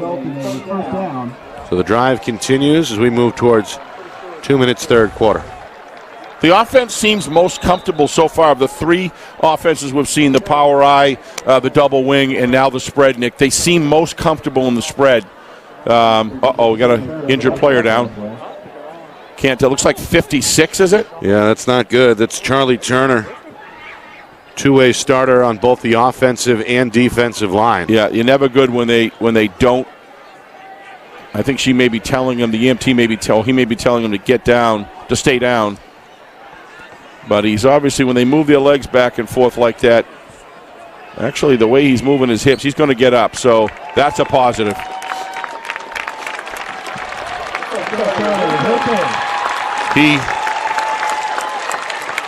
He has been a major factor, Nick, in the trenches tonight. Yep. They certainly want him back on the field. Of course, he's an all-state wrestler. Yeah. Which I know you can appreciate. Absolutely. Going to head to the bench and just try and walk it off here. Yeah, I think I might call in sick if I picked his card wrestling, Nick, to be honest with you. He's built like a truck. All right, 1st and 10. After He's it's done a all great job tonight. said and done, they spot the ball at about the 39-yard line of Portsmouth. Clippers will send 4 down linemen here defensively. They're going to reverse it. Far side, this is Lynch. who's cut down in the backfield by McLaughlin. So the east-west reverse doesn't work, and Spaulding is going to lose about 7 yards. I don't understand the play call, Nick. You got everything's working for you as you attack the line of scrimmage. A lot of those little out passes, inside runs. Everything was going right, and when you do this on a disciplined defense like this, you got to block him. I mean, he just went through 2 guys. I mean, give Portsmouth credit for everything they've done, but don't understand that one at all. Good discipline on the weak side there by McLaughlin, who's been a demon on the edge more often than not tonight for Portsmouth.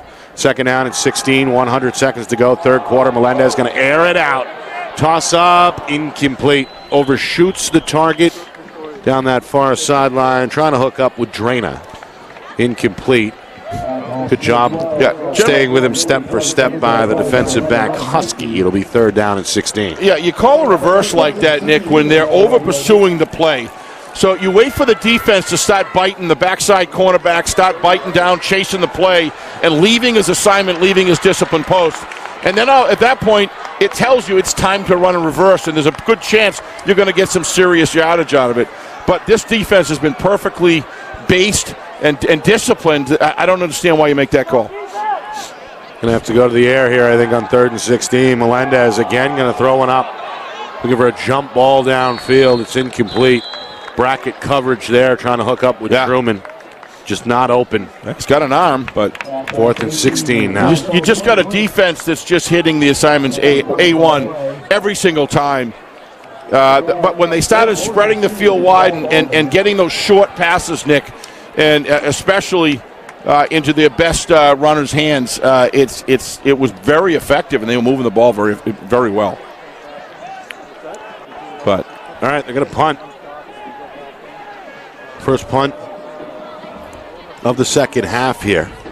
Good snap and a good kick. Oh, that's a good kick too by Drana. Oh, nice reception. Here comes Moss. Shake and bake at the 20. Nice cover. Up to about the 23. Cut down by the quarterback, Caden Melendez. Nice job by Melendez. Tracked him down, but that was first started by once you get a striker down there, Nick, and you can change up that immediate run. He got him to go sideways. Watch this. This great job by the first man in, 86, forces him to turn inside, slow him down. That's Colby again. That's Colby again. What a player he's been today, and that's just a nice job by Melendez. All right, so minute 21, third quarter. Portsmouth now with a 10-point lead to protect. And I'm sure Coach Pafford has got one eye on the clock for the rest of the night. Oh, there's no question. As the Clippers look to protect this 2-score advantage. Well, when you got running backs like that and at the quarterback position in a good offensive line, you're halfway there. Thomas calls his own number on first and 10, goes up the middle. Red Raiders crosses the 25 up to about the 26 and no further. Wow. Yeah, another flag. Again, this chippy stuff downfield has been going on. Well, you know as what? we see Peyton Robinson and Alejandro Madera tangled up, so to speak. Any one of those three calls I'm not a big fan of in a game like this, but I'll be honest with you, you got to respect it because they're calling it consistently on both ends. So you accept it. If that's where they want to control this game, I have no problem. That's fine. Well, if this is against Spaulding, that's going to be the third time. And it is. Really? No, it isn't. No, it isn't. No, I was going to say that's not against the wrong side. So that's why I said they're calling it consistent. To your point, it's gone both ways. Yeah. So that's the first personal foul against Portsmouth tonight. It's within the referee's parameters to say we want to control the game, the chippiness of this level. We were over in Keene a couple of weeks ago, and we saw a very different situation where. Well, we know it can get ugly. It can, and it's their job to contain it. So. Like I say, if as long as they're doing it fairly and equitably, which they are tonight, you just got to stop doing it. Field position-wise, this obviously helps Spaulding. It's now a second down and 22. Without a doubt, Nick. And they're backed up where? About their own 12-yard line. Yep. Red Raiders will bring an extra man to the edge. They pitch. This is Kilroy with a stiff arm across the 20 and close to the original line of scrimmage. That's the first carry tonight for Kilroy. Nice job, but I hate to see a runner get pulled down like that, Nick, from the back. That's where serious knee injuries can happen. And thankfully, he got up and he's fine. So it's a 12-yard pickup. Nothing wrong with a defensive tackle. You grab what you can, as long as it's not the helmet. Yeah. But watch him get pulled backwards, and this is where, oh, boy, that's where you wind up, and thankfully he's okay. Another tackle, by the way, for Colby. Colby's just been on fire tonight. What a player. I mean, he may have 6-7 tackles in this quarter alone. Yeah, but what I like about this defense is that both defenses, they know what they're doing. They're executing. Right. Clippers, meanwhile, they're going to take their time. We're down to 10 seconds. On a 3rd and 10, the snap taken. Big Thomas play here. Looking left, going to tuck, going to run, and get tripped up at about the 26-yard line. Maybe a gain of 2. A good first down saving stop there by Garrett Doucette. Wow, what a great job. All right, that'll do it. 3rd quarter. Clippers add 3 more to their halftime lead. They've got a 10-0 advantage as we head down the stretch in the 4th quarter. Is it Portsmouth's night, or does Spaulding have a comeback in them? We begin to find out next. You're watching our Friday Night Lights New Hampshire Game of the Week, presented by Beals Insurance.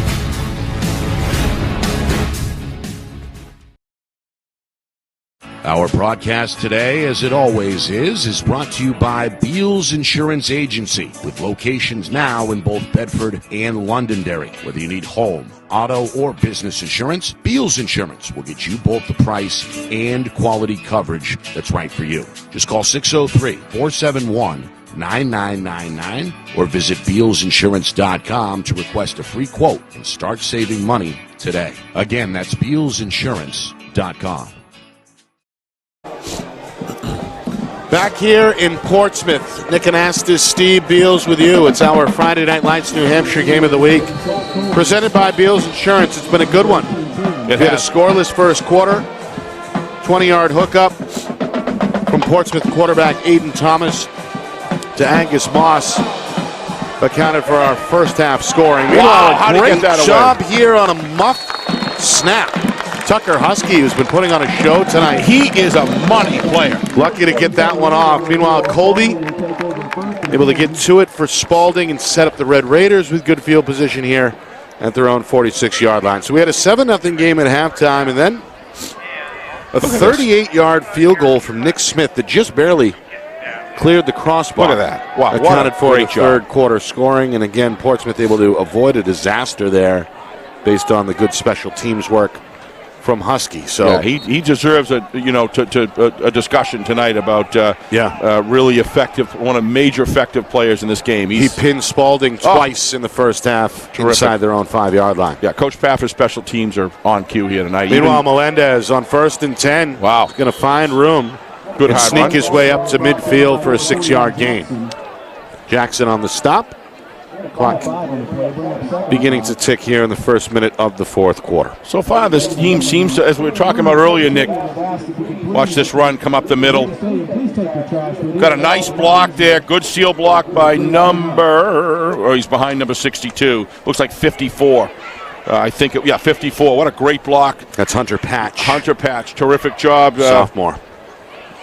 Creating a nice lane for Melendez to run through. All right, so Spaulding, it's putting up 30-plus in each of their first 2 victories in weeks 1 and 2. Trying to get at least one score here to make it a 1-score game again. The minute gone by in the 4th quarter. 2nd down and 6 from midfield. Shotgun snap, Melendez, 3-step drop. And he hears the whistles as this one is blown dead. What is going on there? Delay a game. So he never got the snap off. Yep. Did not get it off in time. That's a 5-yard mistake. Turn this into a 2nd down and 11. And stop this 4th quarter clock with just over a minute gone by. Reminder, tomorrow we're on the road. We're in the capital city of Concord. Manchester Central and the Concord Crimson Tide renew a rivalry that, of course, goes back decades. Concord looked very good last week. Yep. Putting up 48 in a win over Keene Central. Trying to scratch out their first win. We get underway at 12:45 tomorrow. It's a 1 o'clock Eastern kick. Taking Londonderry right to the fourth quarter as well the week before. Right. So Concord looking for their second win. Manchester Central trying to get in the win column. Meanwhile, this one is overthrown, incomplete. Melendez with a man in his face. Yeah. Lucky to get that one off.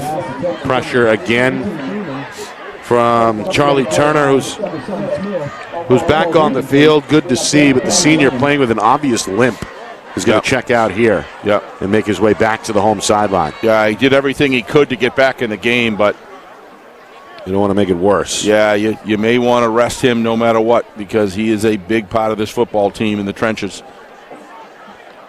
Good luck trying to keep him off the field, though. 3rd and 11. Wrestlers are used to playing through pain. Spaulding trying to get to the Portsmouth 44-yard line for a first down. Colby in motion. Snap taken. Melendez under pressure. Goes down. It's McLaughlin off the edge. He's been effective on both sides of the ball tonight. Yep. And he just drilled the other team's quarterback for a big loss. Yep. Boy, McLaughlin, who had a touchdown, by the way, called back in the second quarter due to a hold, has been Johnny on the spot here defensively, including there on 3rd down. Terrific job. And a good play call as well, dialing up the blitz off the edge. So 2 minutes gone by, 4th and 20 here. Nice handwork on defense to get by, too, to avoid his blocker. Clippers are going to send 2 back deep. It's Smith and Moss. They kick towards Moss. Kind of a tricky bounce. No problem for the senior. Sidesteps a man at the 45. He's at midfield, seeking the far sideline. He's spun out of bounds at the Red Raider 46-yard line. But Moss, he caught the touchdown pass on 4th and goal from the 20 about midway through the second quarter, and he's also had a few nice returns tonight, including this one right here, despite the tricky hop. Great job turning up. Good speed outside. That's nice motion there. That's just natural right there. That right there is given from the man above. So 1st and 10, Clippers, who've enjoyed some good starting field position tonight. They'll take this as well. Officially at the Red Raider 45-yard line. Against a 4-man front, back in the gun. Thomas, the junior, takes the snap. Handoff near side is for McLaughlin, and Tavares going to return the favor. Takes him down about 4 yards in the backfield. Meanwhile, Tavares, he's putting together some nice work here tonight, too. Must be approaching the 10-tackle mark here with 3 minutes gone by in the 4th. Got him around the waist and just dragged him down. We know why. We know absolutely why Spaulding coming in 2-0. Their offense is way behind. Let's face it. But the defense like this can keep them in games to get that offense developing. They've just done a terrific job tonight, as has the Clippers. Thomas, a dart near side. It's Moss in the slot. Trying to get back to the original line of scrimmage. Does cross the 45, but no further. Thomas just needs time, Nick. He just needs more reps. He's a gifted runner.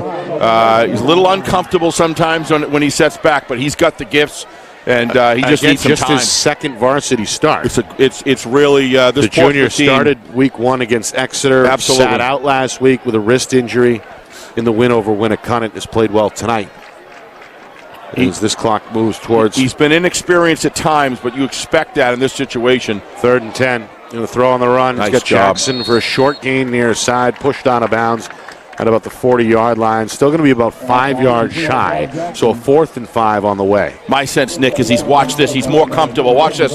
Nice work. Good job. Looks downfield, fakes it, and then looks for his man. He's gaining experience now. You can see as the game's going on, he's got stronger, made better decisions, and seems to be more comfortable in the pocket.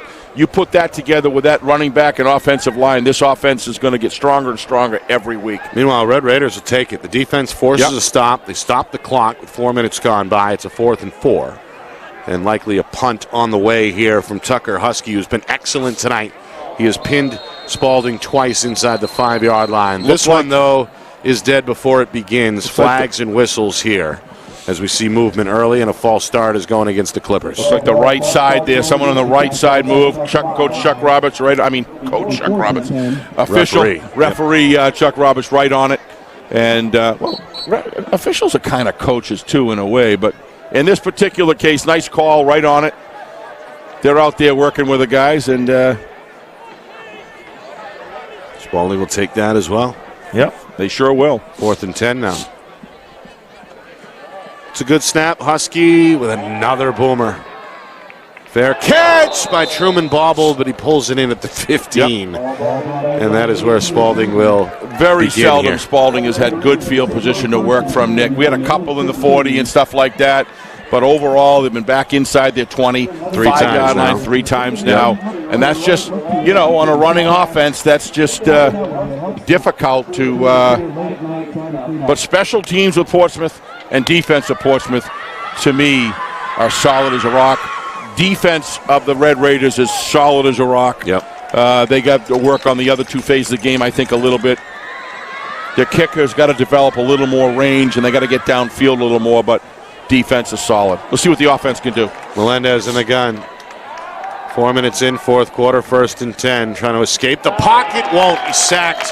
Trying to escape to his right. Colton Broussard cuts him down. Sophomore has played well tonight. Gets a sack to his credit there. Who's ever coaching this defensive line for Coach Pafford's doing a terrific job.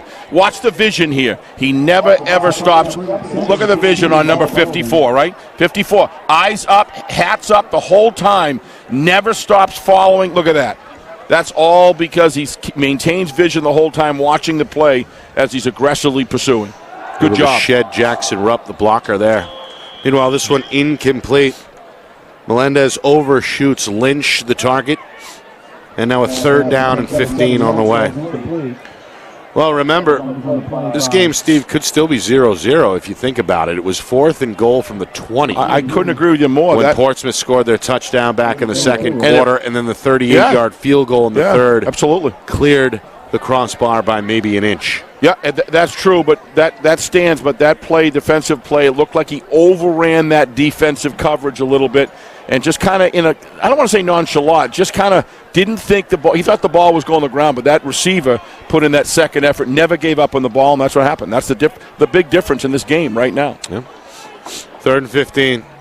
Spaulding hoping for a 1st down. Still down 2 scores. Melendez to his right, throws off the back foot. Just and that not one there. Sails out of bounds, incomplete. Again, Lynch, the target in the area. So 4th down and 15. Clippers look like they've just forced a 3-and-out. Yep. And Coach Hebert's got to, you got to manage your playbook when you're inside your own 20. You're limited to what you can do. I thought he was actually going for the receiver. It looked to me like he was just throwing it out of bounds because he was open. I'm surprised he didn't tuck and run because I thought he had the edge there around the corner, but nevertheless, just the same situation. Just too many 3-and-outs. All right, Drena is the punter, standing just inside the end zone. Takes a low snap and gets off a good right-footed kick.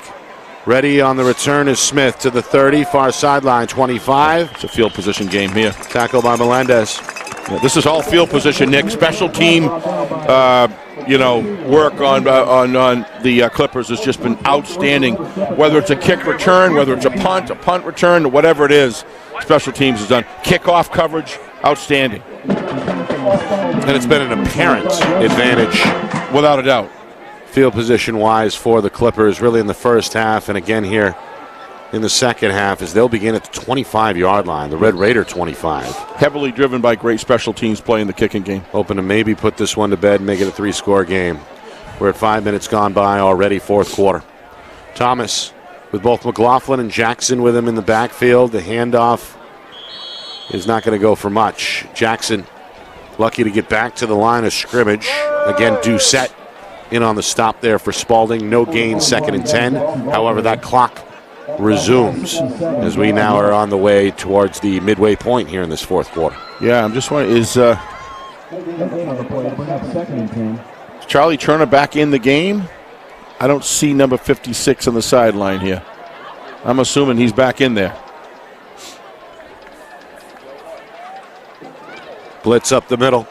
This one intercepted.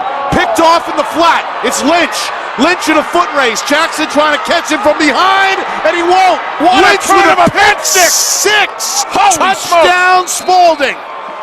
It's returned, what, about 65 yards? No, 75. 75 yards, Nick.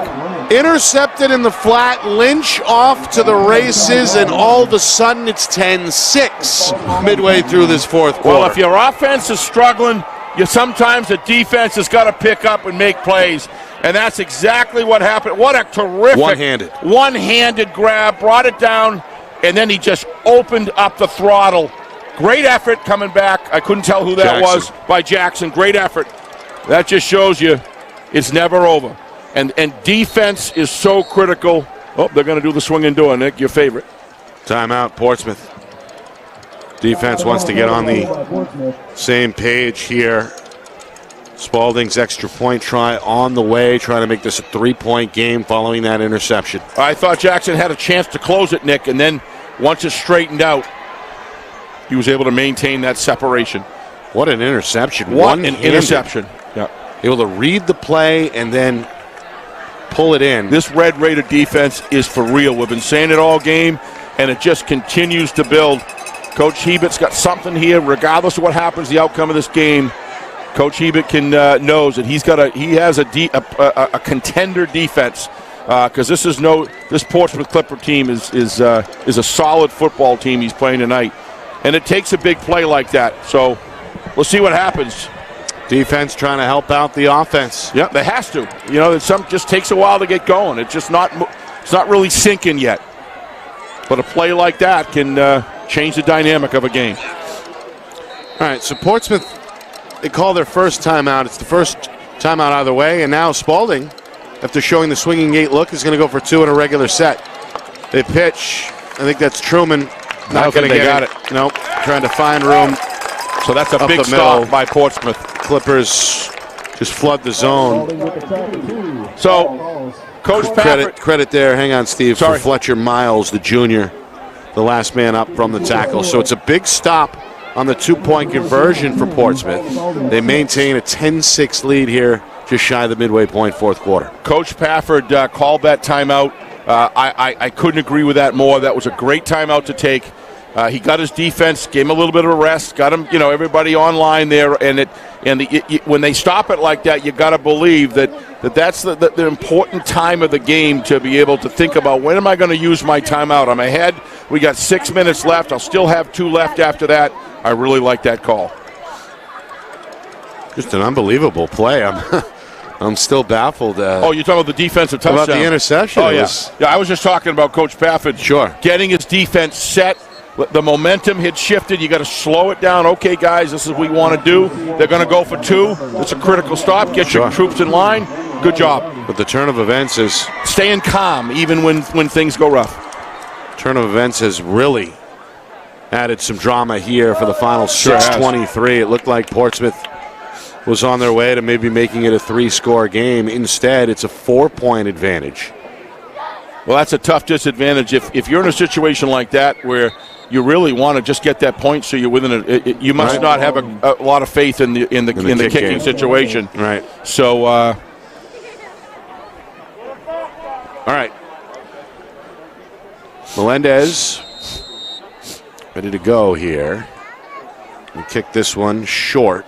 Fielded at the 25 to the 30. Nice move. Nick Smith near side trying to make a man miss. Drag down. Good tackle. Who was that? That's Grady Collins, the junior. Will they get a piece of the jersey with 2 hands, rip him down. He's cramping up. Yeah, he's injured. I think that's Collins. A cramp. Yeah, he's down on the ground at about the 45-yard line. Well, usually on a play like that, it's the guy that gets tackled that gets injured, Nick. In that case, it was him. A lot of, that was one of those grab that shirt and pull it down. It puts the body in kind of a contorted position. Right. And injuries can happen from that on with both players, tackler as well as that being tackled. Yeah, it looks to me like are they stretching that, Nick? No? Okay. You like to see him grab the leg and start stretching either the Achilles heel or the hamstring, Nick, and this looks like it could be possibly a knee or an ankle. Well, actually, they may be. It's hard to tell. But a great play there. When we resume, it'll be 1st and 10. Yep. Portsmouth from their own 31-yard line. Oh, that's good news. He's up, but going to need some help, I think, to get to that far sideline. That's not good. That's not good. Coach Hebert calling on a few of his players to assist here. Yeah, I never like to see that knee hanging, Nick, or the ankle hanging like that. Hopefully it's something that'll be more minor than it looks.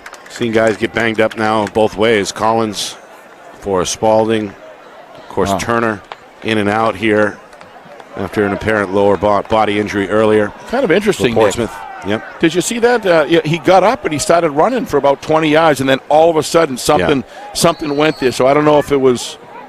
Not sure. Not sure. All right, 1st and 10 from their own 31-yard line. Clippers trying to protect this 4-point lead and work some clock here. Spaulding showing blitz. They keep it with the quarterback, Thomas, to his right. Sidesteps a man, gets across the 35, tackled inbounds at about the 36 along the home sideline, stopped by Drana. And that's what that offense wants there, Nick. They want that 5 or 6 yards on the first down because moving the sticks here is the ball game, really. And moving that clock. And with a high percentage, high degree of protection of the football. But he's got it. When they come through that line, they got to grab that ball with 2 hands. Can't have that breadbasket open like that. 2nd down and 4. Clippers trying to use as much of the play clock as they can between snaps. They give to Jackson near side. Jackson trying to fight off a couple of defenders, eventually brought down by Rupp, who continues to pile up some tackles along that D-line for Spaulding. Good stop by Rupp. Makes it about a yard shy of the first down marker, so 3rd and 1. And a huge play on the way from the Clipper 40-yard line as we move now inside of 5 minutes to go in this 4th quarter. Clippers go back to the gun look with both Jackson and McLaughlin on either side of the quarterback, Thomas. Takes the snap, hand to Jackson. Jackson trying to carry a man with him in the hole. Looks like he's got it. And does so. Rupp had him around the waist at about the line of scrimmage, but Jackson, big and strong, able to move the sticks with a good second effort, 1st down, Portsmouth. Yeah, what I really like about the way Jackson runs, he knows the time and situation, Nick, and he's got 2 arms around that football protected because he knows how serious it is to not fumble or turn the ball over in this situation. So nice heady run by him. And again, the Clippers are in no hurry here. From their own 43-yard line, coming up with 4.5 to go. Spaulding trying to jam the box here. It looks like 7 or 8 in there. Right side run for Jackson on 1st and 10. Big stiff arm at midfield. 7, maybe 8 on the carry. Colby, who's been a warrior defensively for Spaulding tonight, another tackle, but not before a 7-yard gain to set up 2nd and 3. 8 on the play to bring up 2nd and 2. 2nd down and 2, officially. So 8 more for Jackson, who has run well tonight for Portsmouth. Inside of 4 minutes now.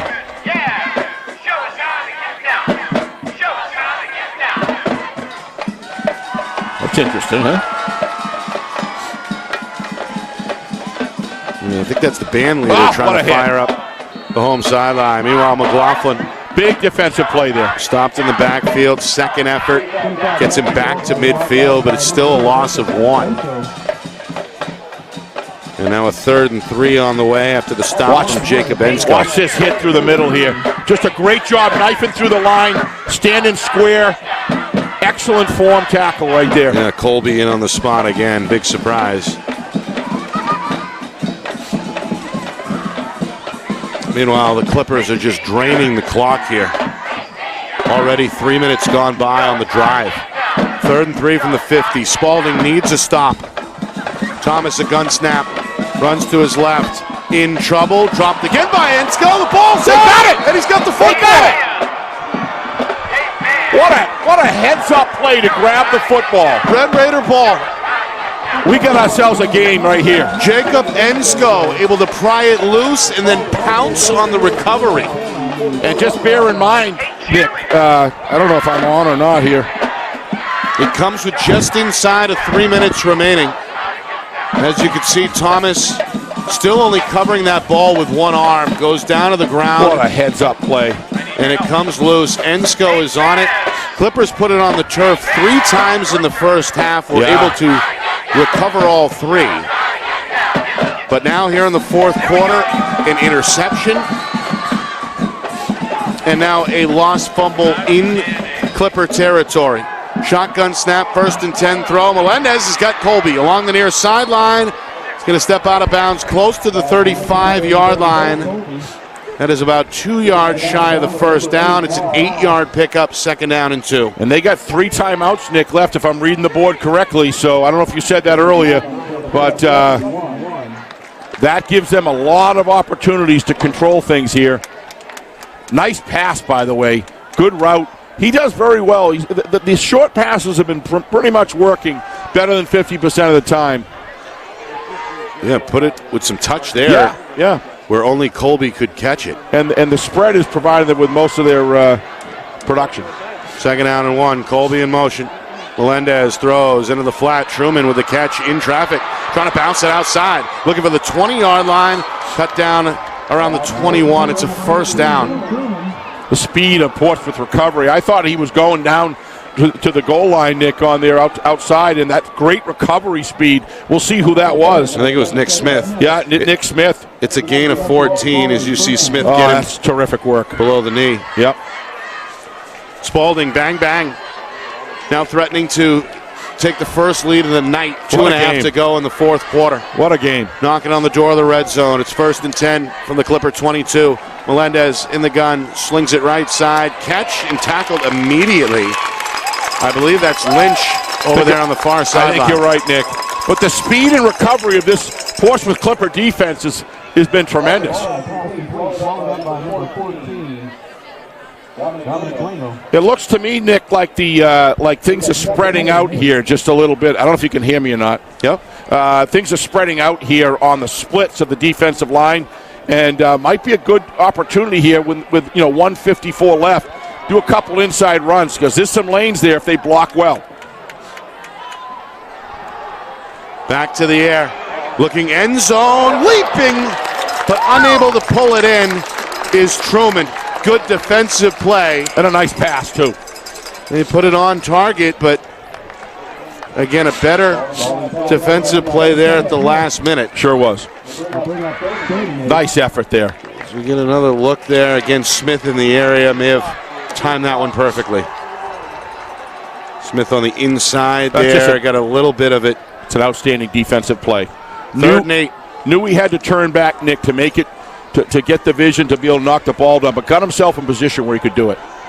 Huge play. It sure is. 3rd and 8 from the 20-minute 42. Melendez going to roll left. Going to go back to his right. Eyes downfield. Throws into the end zone. He's got a man. And this one is caught. Touchdown, Spaulding. What a pass. What a pass. What a catch. What a catch. And to stay in bounds. I'm looking forward to seeing this one. Double covered. It didn't matter. Colby able to rise and pull that one in for the touchdown. Spaulding leaving this home crowd stunned with 1:31 to go. They've got their first lead here at 12-10. This is what a first-rate defense can do for you. Eventually, things change. Look at the work. Look at the work by Melendez, Nick. That's just terrific job looking for a receiver downfield. The ball hung in the... What great camera work. Look at this. Go. Who wants the ball the most? And he's inbounds. Good call. Emmett Colby. Is there anything he hasn't done for Spaulding tonight? This guy has been something else on both sides of the ball, Nick. He's been inspirational for a lot of the guys around him coming up with big plays when they need it. This is just an amazing football game with two programs that have playoff contending defenses without a doubt, and their offenses you're watching are getting stronger throughout this game. Both of these teams are solid football teams, and they are duking it out right to the last second of this game. So 12-10 is now our score. Yep, we want to get that score updated. All 12 coming here from Spaulding in the fourth quarter. Again, we had a scoreless first quarter. Clippers got on the board midway through the second on a 4th and goal from the 20. Touchdown hookup from Aiden Thomas to Angus Moss. There it goes. 7-0 Clippers. That was our halftime score. A 38-yard field goal extended the Portsmouth lead to 10-0. That was late in the third quarter. And here in the fourth, a pick six, a 65-yard interception return for a touchdown by Zach Lynch. Got Spaulding on the board. 2-point try failed. Going to try for 2 here. Inside handoff, Truman. Gang tackled in the hole and is stopped shy of the goal line. Don't underestimate the significance of that play, Nick. Now a field goal with a good kicker can come back in this game. That was a big point right there. But, I mean, if they get it, it's 2 points. Now it's outside. So I understand the reasoning, and they don't really have a kicker that seems yet that they have enough confidence in, so you got to go for it. How about that Portsmouth defense doing what they have to do to put that offensive unit of the Clippers in position? I don't know about what you say. I say if they get inside the 28, 29-yard line, this guy has enough power in his leg that if he hits it straight, he could put it through the uprights. Well, he's already shown connected on a 38-yarder. Yep. The one extra point try that we saw come off his foot back in the second quarter. I'm thinking 28-16, you could see. Had plenty of juice as well. So we'll see. They've got 2 timeouts. In fact, each team with 2 timeouts remaining. 91 seconds to go. Portsmouth suddenly they find themselves behind by 2, trailing for the first time tonight. What a turn of events here. Got a great football game between 2 good teams. Spaulding hoping to go 3-0. Portsmouth hoping to avoid a 1-2 start after losing opening week against Exeter, beating Winnicott last week. Reminder, full recap coming up after the game. We'll take a look at the out-of-town scoreboard as well, including Londonderry on upset alert. Field position is big here. Here's a squib kick. Handled on the bounce, trying to come back. Middle is one of the up men. That is Portsmouth's Ian Bliss, the sophomore. Trying to find room in the middle of the field, is stopped just across the 25-yard line. So, minute 26 remaining. Clipper offense going to have to get busy very quickly here. Going to be very interesting of how much Coach Pafford opens it up early here. It looks like Spaulding is going to drop 2 safeties way deep here. And only rush, I'd imagine, 3. Yeah, but the only thing about that, Nick, is it opens up lanes in the middle underneath them. Right. We'll see if Aiden can connect here. Looks like a 4-man rush. In the gun, Thomas on 1st and 10, runs to the right, Tavares, and Truman on his heels, but here he goes. First down and then some. At midfield, 45, gets a block. 35, 30-yard line. Flag down. And a flag comes in late as he steps out of bounds inside the 30. A flag not only coming in late, but coming in well behind the play as well. Yes. Some of the Clipper players are upset as the flag is down at the 45. Yeah, I think they're going to call a block in the back, Nick, and he doesn't think that actually happened. Let's see if we get a look at it with our replays. Coming down the line. Oh, yeah. Oh boy, that looked like a good block to me right there. Yeah, Robinson. Looked like a good block to me on replay, Nick. Watch it. Yeah, they're going to get number 6 in maroon. You're going to see it right here. Right there. It's close. It's close. To me, Nick, that could have gone either way. Another big penalty that's going to hurt Portsmouth. Wow, what a turn of events here. Boy, this game just has elements in it that just are almost like a seesaw or a cliffhanger where something just happens and then all of a sudden it gets reversed. Tough call there. Glad you could join us. After a couple of blowouts last week, got some drama here in week 3 on Friday Night Lights, New Hampshire. Thomas trying to tiptoe his way out of the backfield. Colby cuts him down after he crosses the 40. Gets some of that yardage back, but still a long way to go. Meanwhile, we're down to 1 minute remaining. Clippers do still have 2 timeouts. They're going to hurry up to the line here. Coach Pafford trying to get the play in. Thomas looks like he's ready. 3 receivers left side, 1 to the near side right. Red Raiders with 4 down linemen. Thomas to his right, going to air it out. Deep down the field, it's up for grabs, and it's intercepted by Melendez.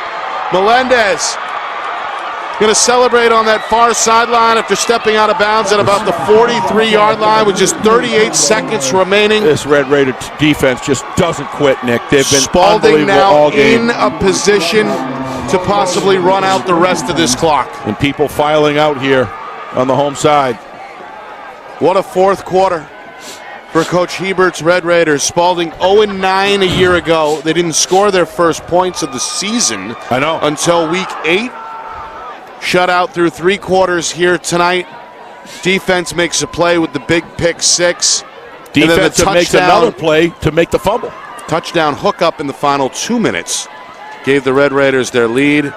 And you're right, that's all I was saying. Every 50-50 play here in the fourth quarter seemingly has gone Spaulding's way. Has, and it's defensive oriented. And they're going to take a knee here.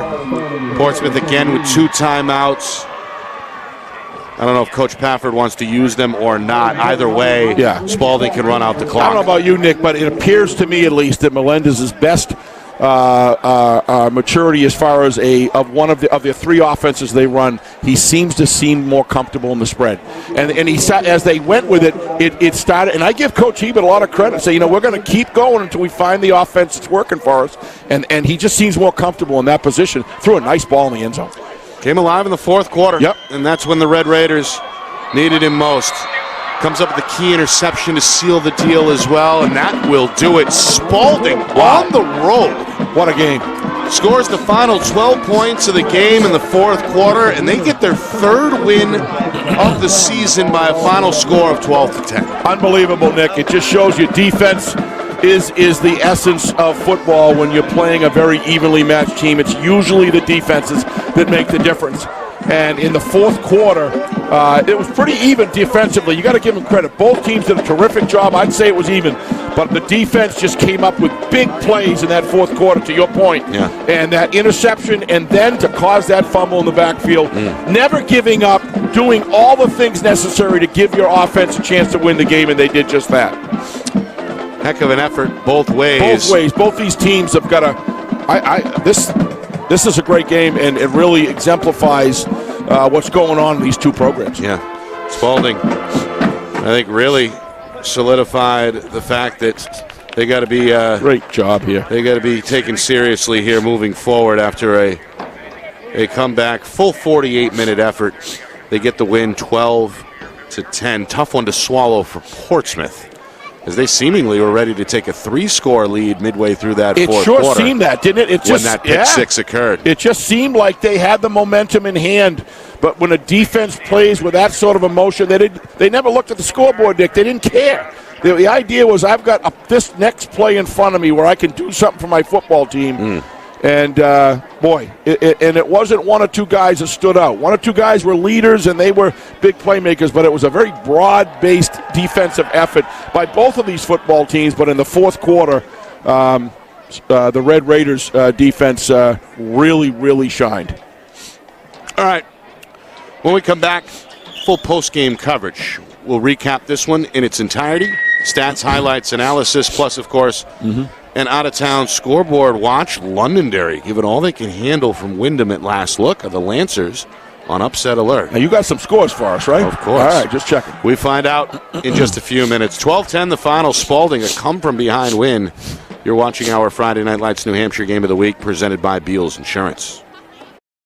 Our broadcast today, as it always is brought to you by Beals Insurance Agency, with locations now in both Bedford and Londonderry. Whether you need home, auto, or business insurance, Beals Insurance will get you both the price and quality coverage that's right for you. Just call 603-471-9999 or visit BealsInsurance.com to request a free quote and start saving money today. Again, that's BealsInsurance.com. Hey, I'm Chad, the owner of New Hampshire iPhone Repair. We're New Hampshire's most trusted and affordable repair shop for your iPhone, iPad, iPod, and even Android needs. Don't worry, we're affordable, reliable, and we back our parts with a lifetime warranty.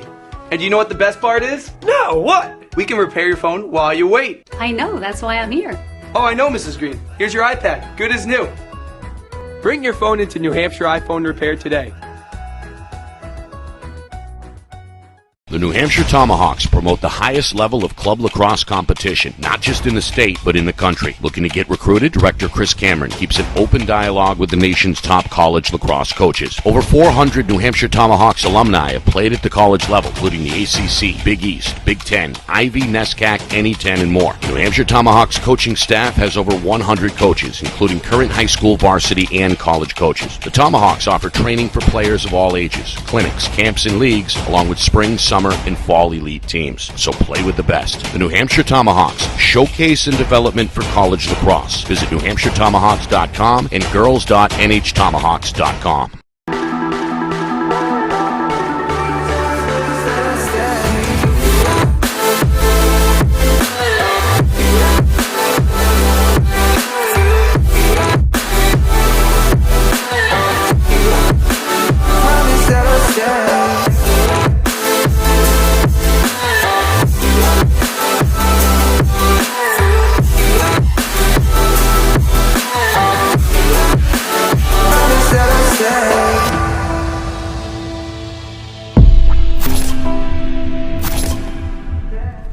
How can you reach your team's fundraising goals at no risk and no cost? MG Sports offers a variety of products to make your team's fundraiser a success. Their products include tickets and discount cards to hundreds of local businesses. MG Sports now has a digital platform where athletes can raise funds in the comfort and safety of their own home. Don't waste another season.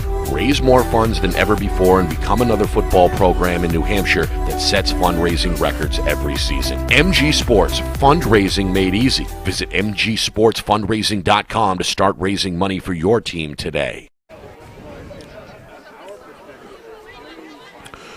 Well, 12-10 is our final score. A come-from-behind victory for Spaulding. Red Raiders stay undefeated and improve to 3-0. Portsmouth slips to 1-2. Nick Anastas, Steve Beals with you. It's our Friday Night Lights New Hampshire Game of the Week, presented by Beals Insurance. We had a scoreless first quarter. Clippers got on the board midway through the second with a 4th and goal from the 20. A scramble, a hookup. Aiden Thomas finds Angus Moss in the back of the end zone. 7-0 was our halftime score. Clippers extended that to 10-0 about midway through the third quarter. Nick Smith, a 38-yard field goal that cleared the crossbar by about that much. And it looked like Portsmouth was going to clean things up in the fourth quarter. They held the ball with a 10-0 lead about midway through the frame. Seemed to be marching for more points. Instead, a 65-yard pick six occurs. Great interception and return by Zach Lynch. 2-point try failed, 10-6 at that point. And then again, with inside of 3 minutes to go, the Clippers turn it over again. This time it's a fumble in the backfield. It's recovered by Melendez, and then Melendez throws one up a moment later for Emmett Colby. Colby able to wrestle the ball away from two defenders there and give the Red Raiders their first lead of the contest with 1:30 to go. And that ends up being the final score, 12-10. Just a gutsy come-from-behind win for Coach Hebert's Red Raiders. Yeah, really incredible to come in here away and be the underdog and come back with a win like that. But, you know, great offenses can score a lot of points, but they don't necessarily save defenses. But what great defenses do is save the opportunity to keep them in the game, so the offense, when it does finally gel and the adjustments are made to lift a team like that. That's what defenses do. It's emotion. It's stopping the other team, keeping you in the game. We saw that with both these football teams tonight.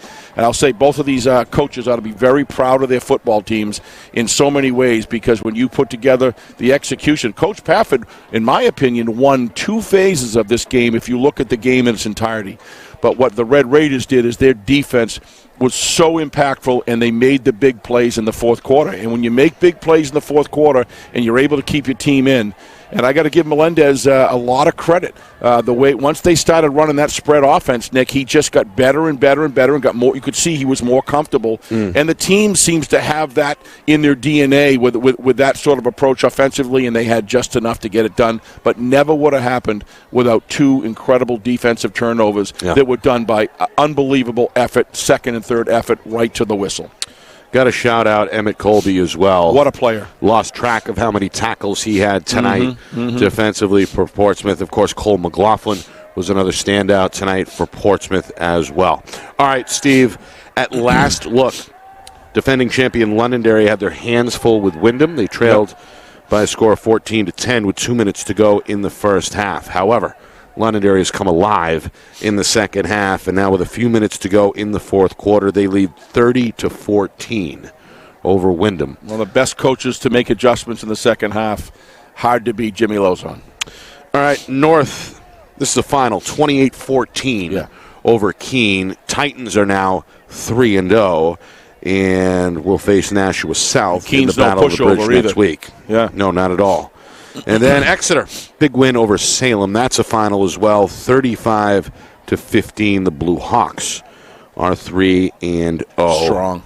Merrimack leading Nashua South at last look. That was a score you had exclusively. Well, Pete Johnson's been sending me the scores. Tomahawks, a big win over Alvern last week, 41-12, looking to make it 2 in a row. Good for Kip Jackson and his crew. Absolutely. All right, Steve, your final thoughts on what we saw here tonight, a 12-10 win for Spaulding. Well, we were expecting to see someone stratify themselves, and it's clearly, without any doubt, the Red Raiders have shown defensively that they can play with solid against solid football teams and make big plays. They still believe, and I'm sure Coach Hebert knows, that he's got to continue to work on his offense and probably settle in what does best and really work a lot of reps in that offense, and then maybe jettison at least one of them and have a running option offense and the spread. So, Coach Hebert, we were just talking off screen, Nick, that you take this team 3-4 years ago, they couldn't even show up at this game and it'd be running clock by the second quarter. It just shows you where he's brought this team, and I'm just thrilled for the guy. Coach Pafford's got himself a very good football team. He's got a quarterback that needs to continue to develop. We saw progression in him throughout the game as well. Had some, but the turnovers really cost them the game. Looking forward, both these teams, I think they got a bright thing, and when you have 13 teams out of 20 making the playoffs, then both of these teams have certainly made themselves relevant tonight. But the Red Raiders 3-0, who would have taken that bet? What would the odds have been for that? You got to give these guys a lot of credit. That's why they play the games. And that blue-collar town of Rochester has got a team that they can get behind, and it's just very exciting here. Absolutely. Glad we did this game. All right. I want to thank the sponsors tonight, as usual, MG Sports, fundraising. Appreciate them being back on board. Of course, the New Hampshire Tomahawks, New Hampshire iPhone Repair, Ghost Energy as well, and, of course, all brought to you. Craig wants a Ghost Energy. That's for sure. He likes it. All brought to you, of course, by Beals Insurance. I want to thank Tom and his staff here. Yeah, terrific.